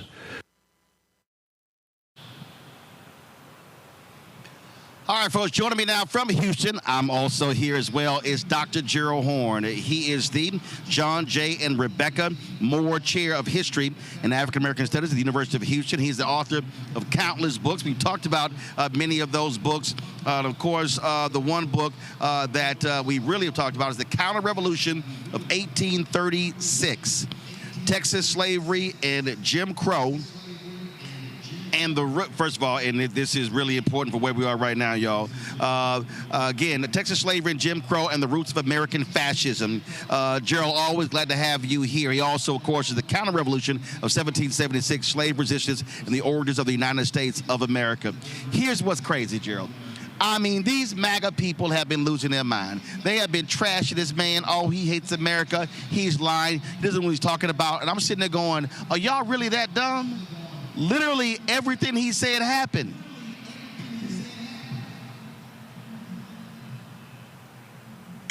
Well, I think what this episode reveals is that truth has a progressive bias. You are correct. Professor Mamdani was on the money. That is to say that this is a settler colonial project. 400 years ago, there were hardly any Europeans living in Texas. And now it has a Euro-American majority. You mentioned my book on Texas. If you go to the end of the introduction and look at one of the footnotes, you'll find a lengthy list of indigenous Texans, Native Americans, Indians, who no longer exist. They were liquidated. And with regard to that point, it's important to point out that the settlers organized militias in order to liquidate the indigenous population, and they oftentimes worked in conjunction with the U.S. military, although they oftentimes thought the U.S. military was too soft when it came to liquidating the indigenous. And I'm sure your audience is familiar with African American history, familiar with how slavery for hundreds of years was followed by Jim Crow, and that Jim Crow began to crumble approximately 70 years ago, not least because of assistance from the international community. That is to say, the fact that African and Caribbean nations were soaring to independence post-1945, and the United States found it difficult to win hearts and minds amongst these resource-rich nations as long as Black people in this country were treated so atrociously. So that created a dynamic that led to the agonizing and reluctant retreat of Jim Crow, although we all know that in order to desegregate, for example, the high schools in Little Rock, Arkansas in 1957, President Eisenhower had to send in federal troops to keep young Black students from being torn from limb by those who objected to their presence. And the same thing happened when Ole Miss, University of Mississippi in Oxford, was desegregated in 1962 per the peerage of one lone Black student, speaking of James Meredith. And to suggest that it was not sectional or regional, recall the Boston busing crisis of the 1970s, when once again, young Black students were trying to desegregate public schools in Boston and were assaulted repeatedly by Euro-Americans who objected to their presence. So I'm scratching my head and trying to figure out what was precisely the objection to what Professor Mamdani said, or is it that those who objected are objecting to reality and to truth?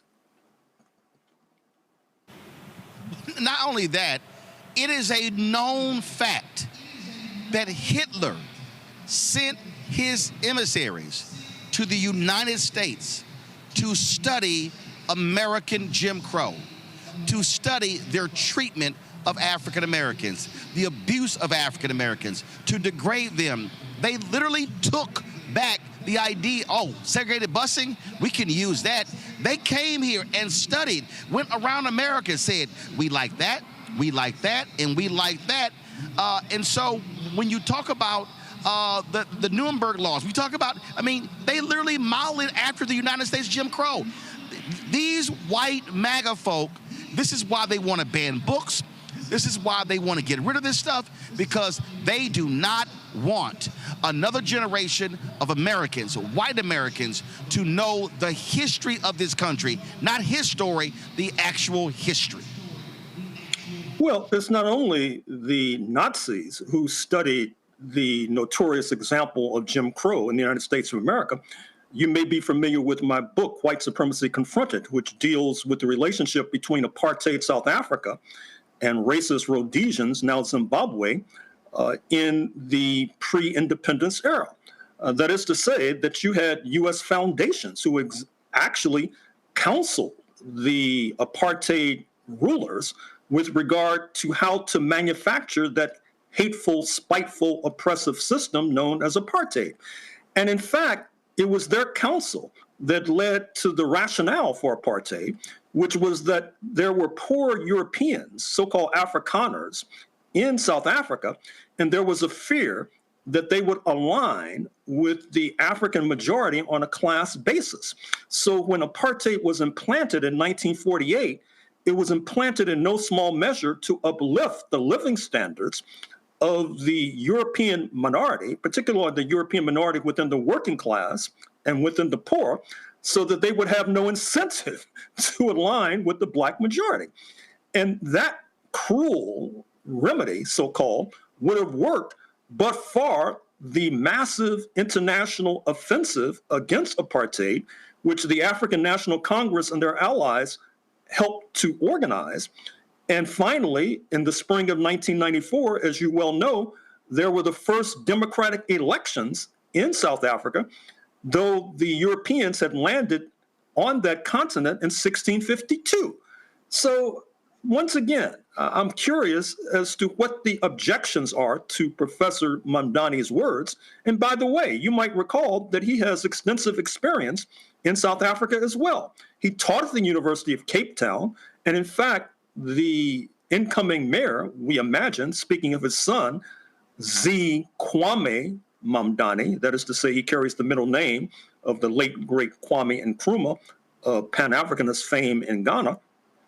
Mr. Mamdani, the latter, actually matriculated and studied and spent a good deal of his youth in South Africa, which I'm afraid to say probably well prepared him for the white supremacy of New York City. Well, it is abundantly clear the reason they are objecting because they do not like facts. What they want to do is have this ahistorical view. Donald Trump is already setting that up next year for the United States celebrating its 250th anniversary. They want to completely whitewash the history. They don't want any conversation about the evils that took place. They want to frame America as the great oasis of love and peace, and say, well, no, don't bring up that stuff because those are just small things. That stuff doesn't matter. They do not want to deal with the actual real history of this country from the beginning. To be sure.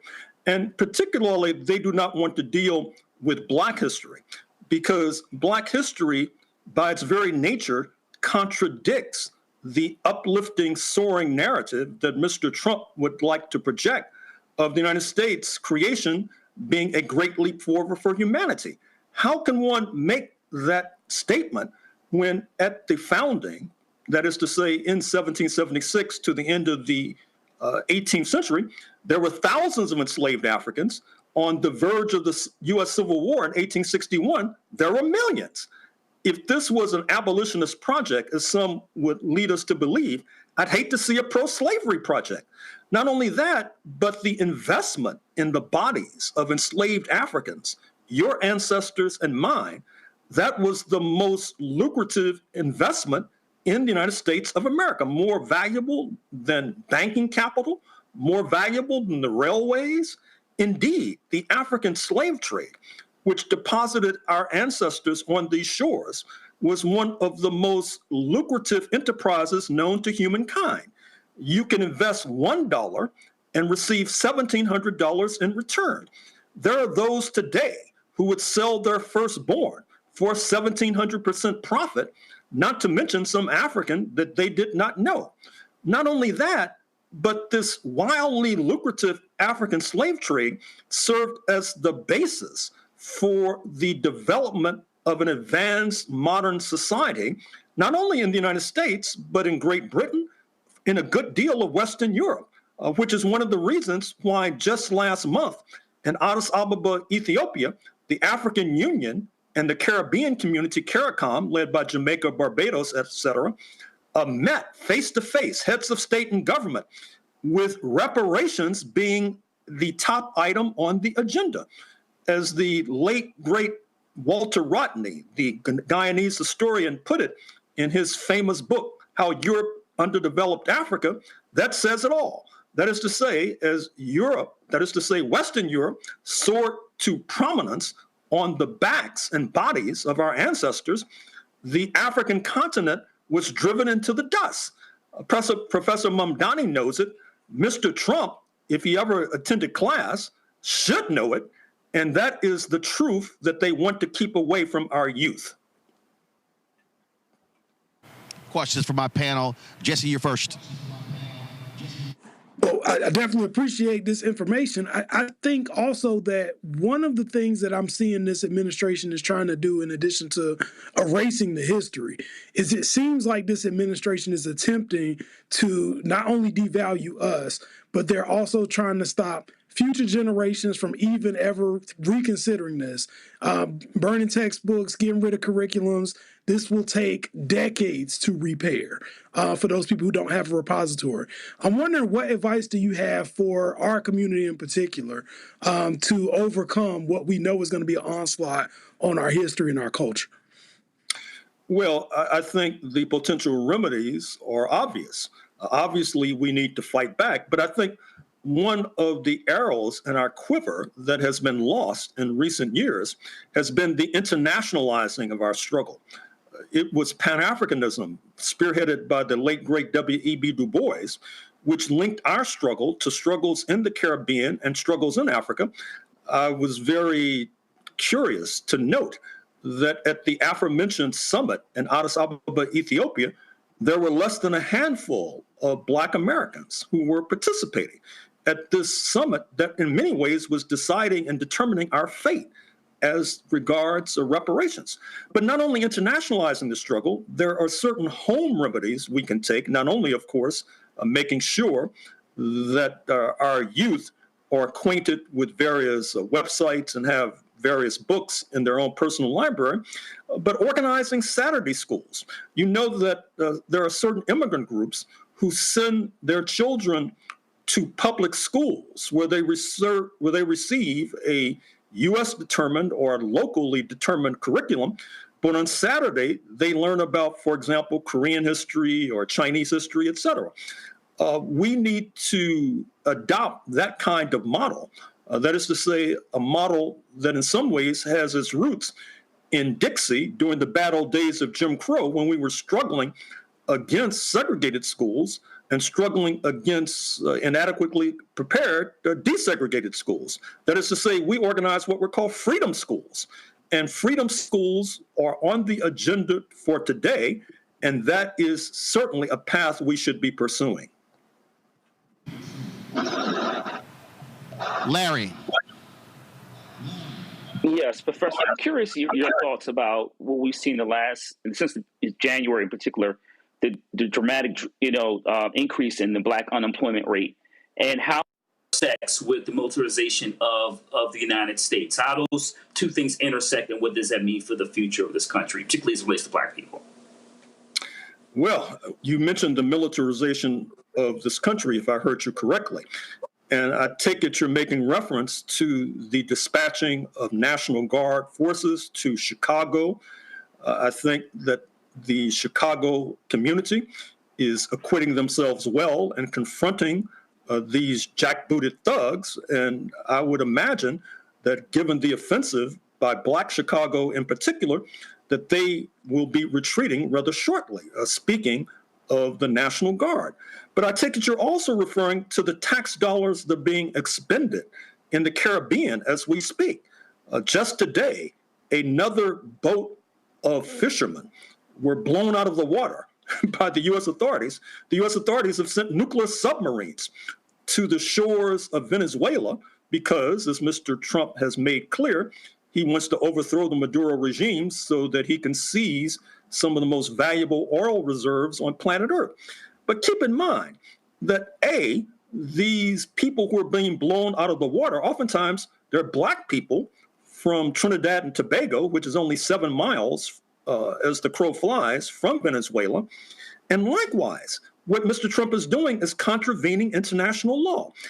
It is as if he had sent troops into Chicago who would approach a certain alleged drug dealer, and rather than detaining that potential drug dealer or alleged drug dealer and or arresting him, that drug dealer or alleged drug dealer would be shot through the head. What I'm also suggesting, and what you should infer, is that if international law can be contravened off the shores of Trinidad and Tobago and off the shores of Venezuela, it provides a precedent for domestic law to be contravened in the United States of America. That hypothetical I just floated about coming up to a drug dealer and shooting that alleged drug dealer through the head, we know that that has happened in the past, and certainly if presidents continue, it will become the norm in the future. Mustafa. Professor, if I could build on what you just shared, I'm curious your thoughts. I've heard this moment described as Jim Crow 2.0.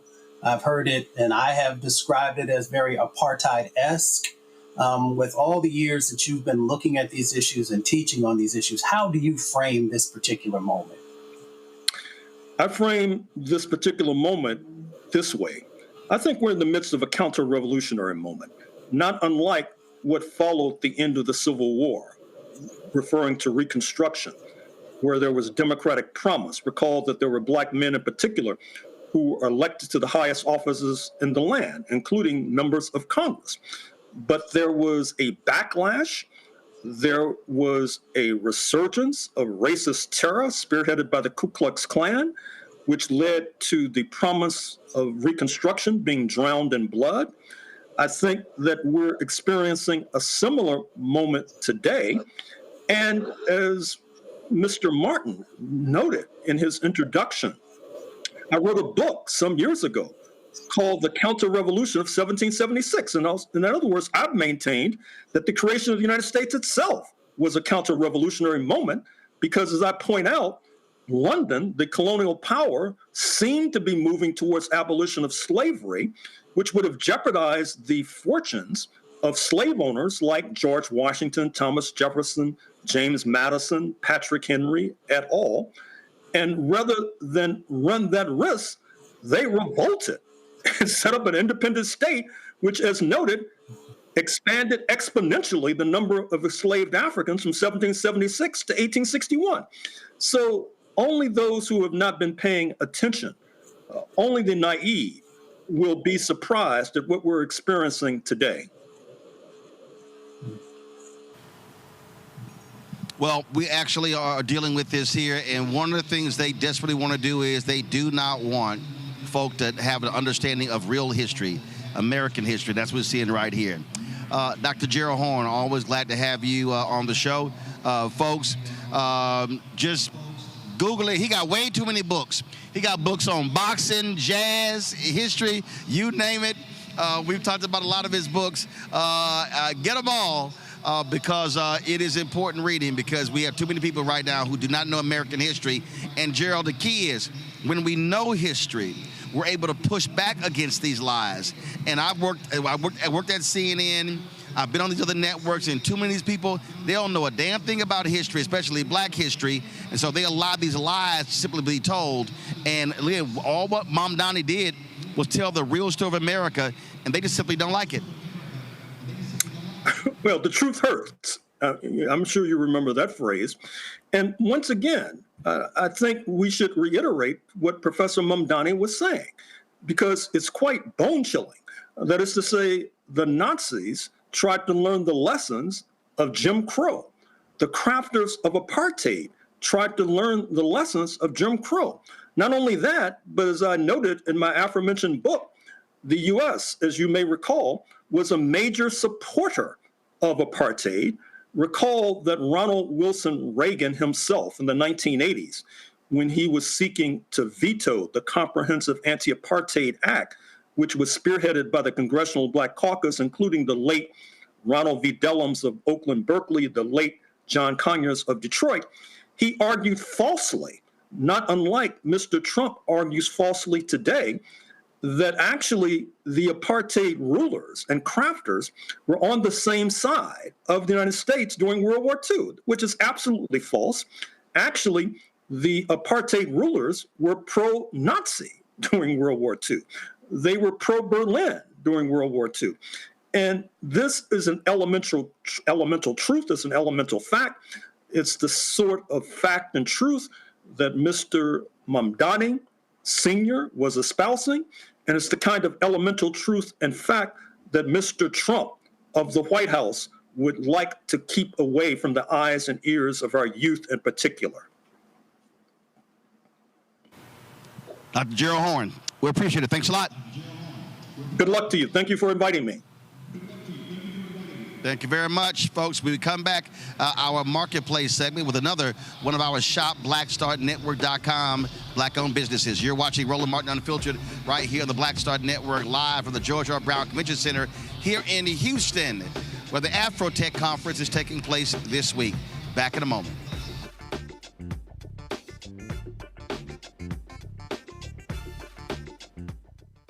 If in this country right now, you have people get up in the morning and the only thing they can think about is how many people they can hurt, and they got the power, that's the time for mourning. For better or worse, what makes America special, it's that legal system that's supposed to protect minorities from the tyranny of the majority. We are at a point of a moral emergency. We must raise a voice of outrage. We must raise a voice of compassion. And we must raise a voice of unity. We are not in a crisis of party versus party. We are in a crisis of civilization, a human rights crisis, and a crisis of democracy itself. And guess what? You've been chosen to make sure that those that would destroy, those that would hate, don't have the final say, and they don't ultimately win. Said the quiet part out loud. Black votes are a threat, so they erased them. After the Supreme Court gutted the Voting Rights Act in 2013, Republican legislatures moved fast. New voter ID laws, polling place shutdowns, purges of black voters from the rolls. Trump's Justice Department didn't stop it, they joined in. In 2018, his DOJ backed Ohio's voter purge system, a scheme that disproportionately erased black voters. Their goal, erase black votes and political power. Yeah, that happened. These are the kinds of stories that we cover every day on Roland Martin Unfiltered. Subscribe on YouTube and download the Black Star Network app. Support fact-based independent journalism that centers African Americans and the issues that matter to our community.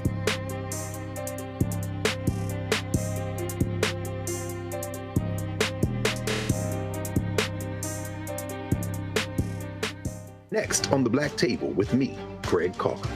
Why the America we live in today is not what the founders intended or what they outlined in the Declaration of Independence and even the Constitution. Professor and author Kermit Roosevelt will join us to talk about his book, The Nation That Never Was. How history was misinterpreted, the intent and realities of America's beginnings, and missed a much better story in the process. So if you have to pick some group to marginalize, I think it should be the people who are against equality. That's next on the Black Table, right here on the Black Star Network. This week on the other side of change. Book bans, anti-intellectualism, and Trump's continued war on wisdom. This is a coordinated backlash to progress. At the end of the day, conservatives realized that they couldn't win a debate on facts. They started using our language against us, right? Remember when we were all woke and the woke movement and all that kind of stuff? Now everything is anti-woke, right? When we were talking about including diversity, equity, inclusion, higher education, now it's anti-DEI. All this are efforts to suppress the truth because truth empowers people. You're watching The Other Side of Change only on the Black Star Network. How you doing? My name is Mark Carey, and you're watching Roland Martin, unfiltered, deep into it, like pasteurized milk without the 2%. We getting deep. You want to turn that shit off? We're doing an interview, motherfucker.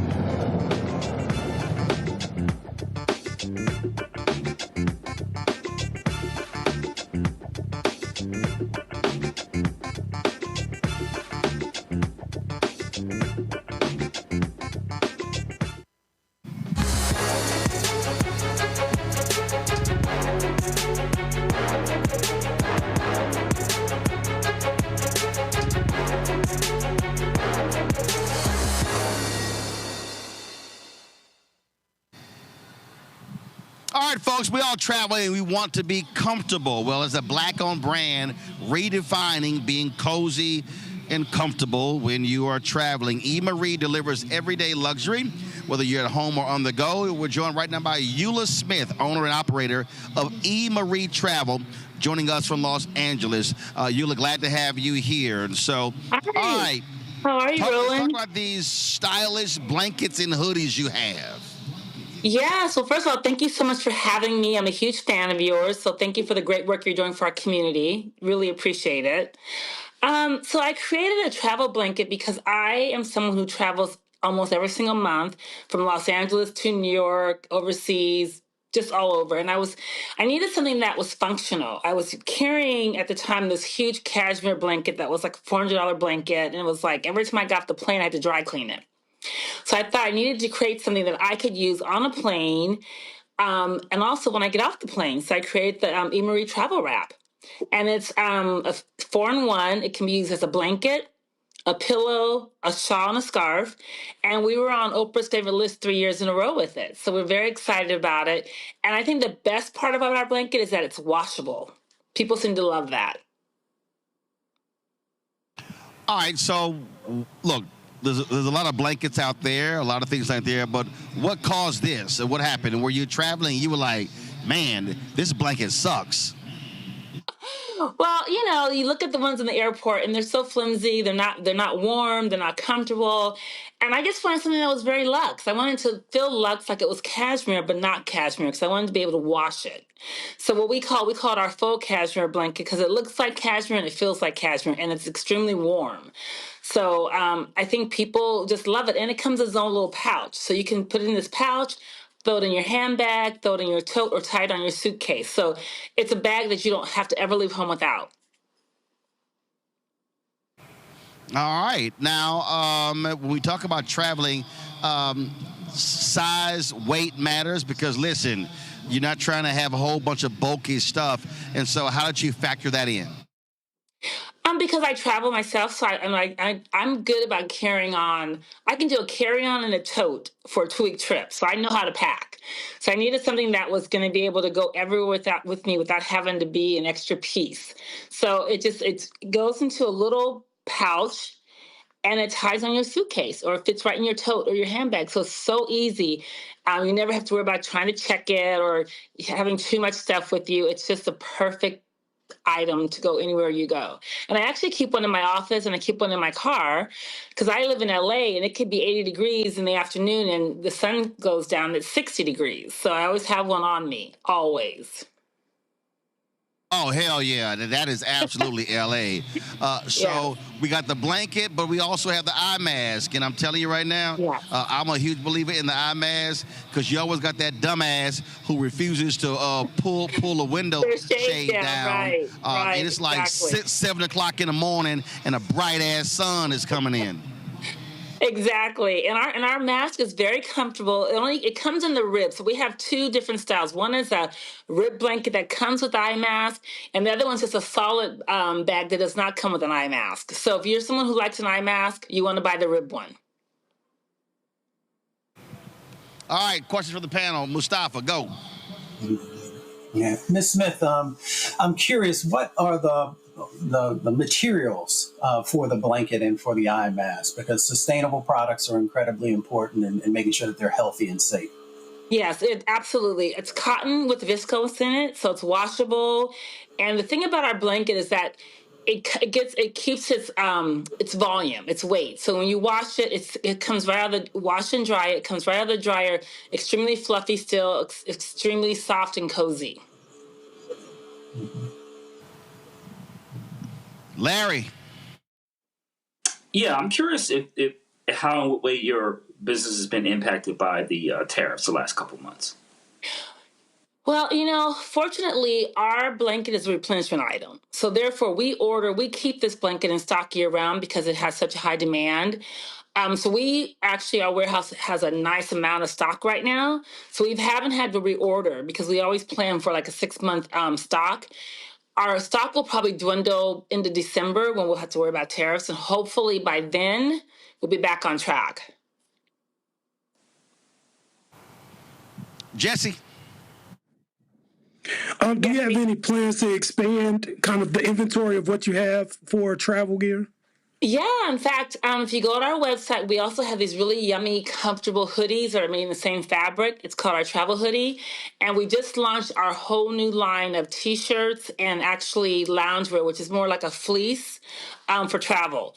And we launched it in August. We've had such a huge response to it that it will be coming out next month in new colors. So we're excited about the growth of the brand. So, folks, we want y'all to go to shopblackstarnetwork.com to get these products from E. Marie. Again, E. Marie Travel. Show the website. Again, you go to shopblackstarnetwork.com. Remember, when you support these black-owned businesses, you're also supporting this black-owned business, Roland Martin Unfiltered, and the Black Star Network. And that's why all this is important. And so that's why we do this. That's why we have partnered to do this, because this provides an opportunity for these black-owned businesses and to be able to get the word out about their products. The reality is marketing is very expensive, and so being able to take advantage of this is really important. And so that's really matters. And so again, y'all, listen, you got birthdays coming up. Hint, hint. Let's see, mine is in 17 days, so I'm just saying. But you also, of course, you got Christmas going as well, and so all that's happening. And so, folks, again, if you want to get one of these blankets, get the eye mask, go to shopblackstarnetwork.com. Just simply put in the search box, E. Marie Travel.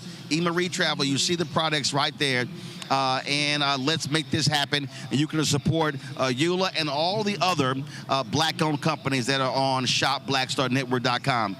Ula, how many colors of the blankets do you have, and what are the colors? It comes in 9 colors. We have black, we have light gray, dark gray, olive, dark olive, a beautiful, beautiful Bordeaux, which is the color of the season. And we have a what we call goldenrod, which is beautiful goldenrod color, and oatmeal, which is light, very light, creamy. And I will just say, Roland, what you're doing for Black-owned businesses is so fabulous, because we really need to support Black-owned businesses. There's so many talented people out there in our community doing great things, from clothing to jewelry to candles to even wine. And we need to get behind these amazing, amazing designers and owners of companies. And thank you for the platform. And I hope so many other people will be able to get on your show as well. We have a lot of those on the site. We're adding more products as well. And I'm going to have to get that Bordeaux, because I'm a Texas A&M graduate. So maroon is our color. So that would have went perfect with the maroon cowboy hat I was rocking today flying from D.C. to Houston. It's been perfect. And it's our #1 selling color. It has been. It's just crazy. It's beautiful, so rich. All right, then. Well, Ula, we appreciate it, folks. It is E. Marie Travel. Thanks a lot. Thank you so much, and nice talking to all the guys as well. Thank you. Have a good evening. Thank you very much. Thank you. Let me thank Jesse. Let me thank Larry. Let me thank Mustafa for being on today's panel. Thank you so very much. Folks, as I said, we are here at the AfroTech conference in Houston. We're going to be broadcasting from here tomorrow and Thursday. And so we really are excited being here. We're going to have a lot of interviews. We're going to be walking the floor. Where they have all of the vendors as well as the products. And so we're going to be talking about all things tech and African Americans over the next couple of days. And so you want to tune in right here to Roland Martin Unfiltered and the Black Star Network. We'll also be streaming live several of the panels from the main stage as well. And so what you want to do is you want to be sure to check your notifications on YouTube. So when we go live, you get your notifications. So we really look forward to that. And so, again, glad to be here partnering with AfroTech and Blavity at the AfroTech conference in Houston. Folks, that's it. Don't forget, if you want to support the work that we do, be sure to join our Bring the Funk fan club. Join the Bring the Funk fan club. The goal is to get 20,000 of our fans contributing on average $50 each a year. It's $4.19 a month, 13 cents a day. That means you're going to be supporting this show and all the shows on the Black Star Network. Our goal is to raise $1 million between now and the end of the year for the new shows that we are launching. If you want to contribute via Cash App, use the Stripe QR code. We do not have our Cash App products anymore, our Cash App names. Use the Stripe QR code for Cash App. PayPal is R Martin Unfiltered. Venmo is RM Unfiltered. Zelle, Roland at RolandSMartin.com. Roland at RolandMartinUnfiltered.com. Checks and money order. Make it payable to P.O. Box 57196, Washington, D.C. 2003 7-0196. Be sure to download the Black Star Network app, Apple phone, Android phone, Apple TV, Android TV, Roku, Amazon Fire TV, Xbox One, Samsung Smart TV. Be sure to get a copy of my book, White Fear, How the Browning of America is Making White Folks Lose Their Minds. Available at bookstores nationwide. And, of course, we also want you to get our Roland Martin Unfiltered Black Star Network swag. And so we want to get our shirts and hats, T-shirts, mugs, all that good stuff. Go to shopblackstarnetwork.com, shopblackstarnetwork.com. And, of course, if you want to support those black-owned businesses, as I said, go to shopblackstarnetwork.com as well. And don't forget to support and download the app Fanbase. Download the app Fanbase. Okay, y'all need to switch it. No, show shopblackstarnetwork.com for the black-owned products. So, again, all those products you see on my desk there in our D.C. We got black crossword puzzles. We got backpacks. We got skincare. We got relishes. All sort of products. All those products you see right there are available on shopblackstarnetwork.com. And as I said, download the app Fanbase. It is now up to number 19 on the Apple App Store. So, folks, let's keep taking it higher. Let's download Fanbase. Let's blow this thing up. A social media platform owned by African Americans, investors. And this is a way for us to be able to participate in this tech economy, and more importantly, to protect ourselves, be able to get our word out by having apps that the billionaires on the right wing do not control. If you want to invest in Fanbase, they've raised some $13.4 million for a $17 million Series A raise. If you want to invest, go to startengine.com/Fanbase, startengine.com/Fanbase. All right, folks, that's it from Houston. I'm going to see y'all tomorrow right here on Roland Martin Unfiltered on the Black Star Network. Again, we're going to be live streaming a number of the sessions throughout the day. And we'll be carrying a lot of those interviews we'll be shooting live on the show tomorrow as well at 6 p.m. Eastern. Don't forget, if you missed the show, watch the restream. You can go to our YouTube channel as well. And be sure to share our videos as well because, again, the more views we get there, that drives the revenue for the show as well. So, folks, that's it. I'll see y'all tomorrow right here. Roland Martin Unfiltered on the Black Star Network live from Houston at the AfroTech Conference. Holla!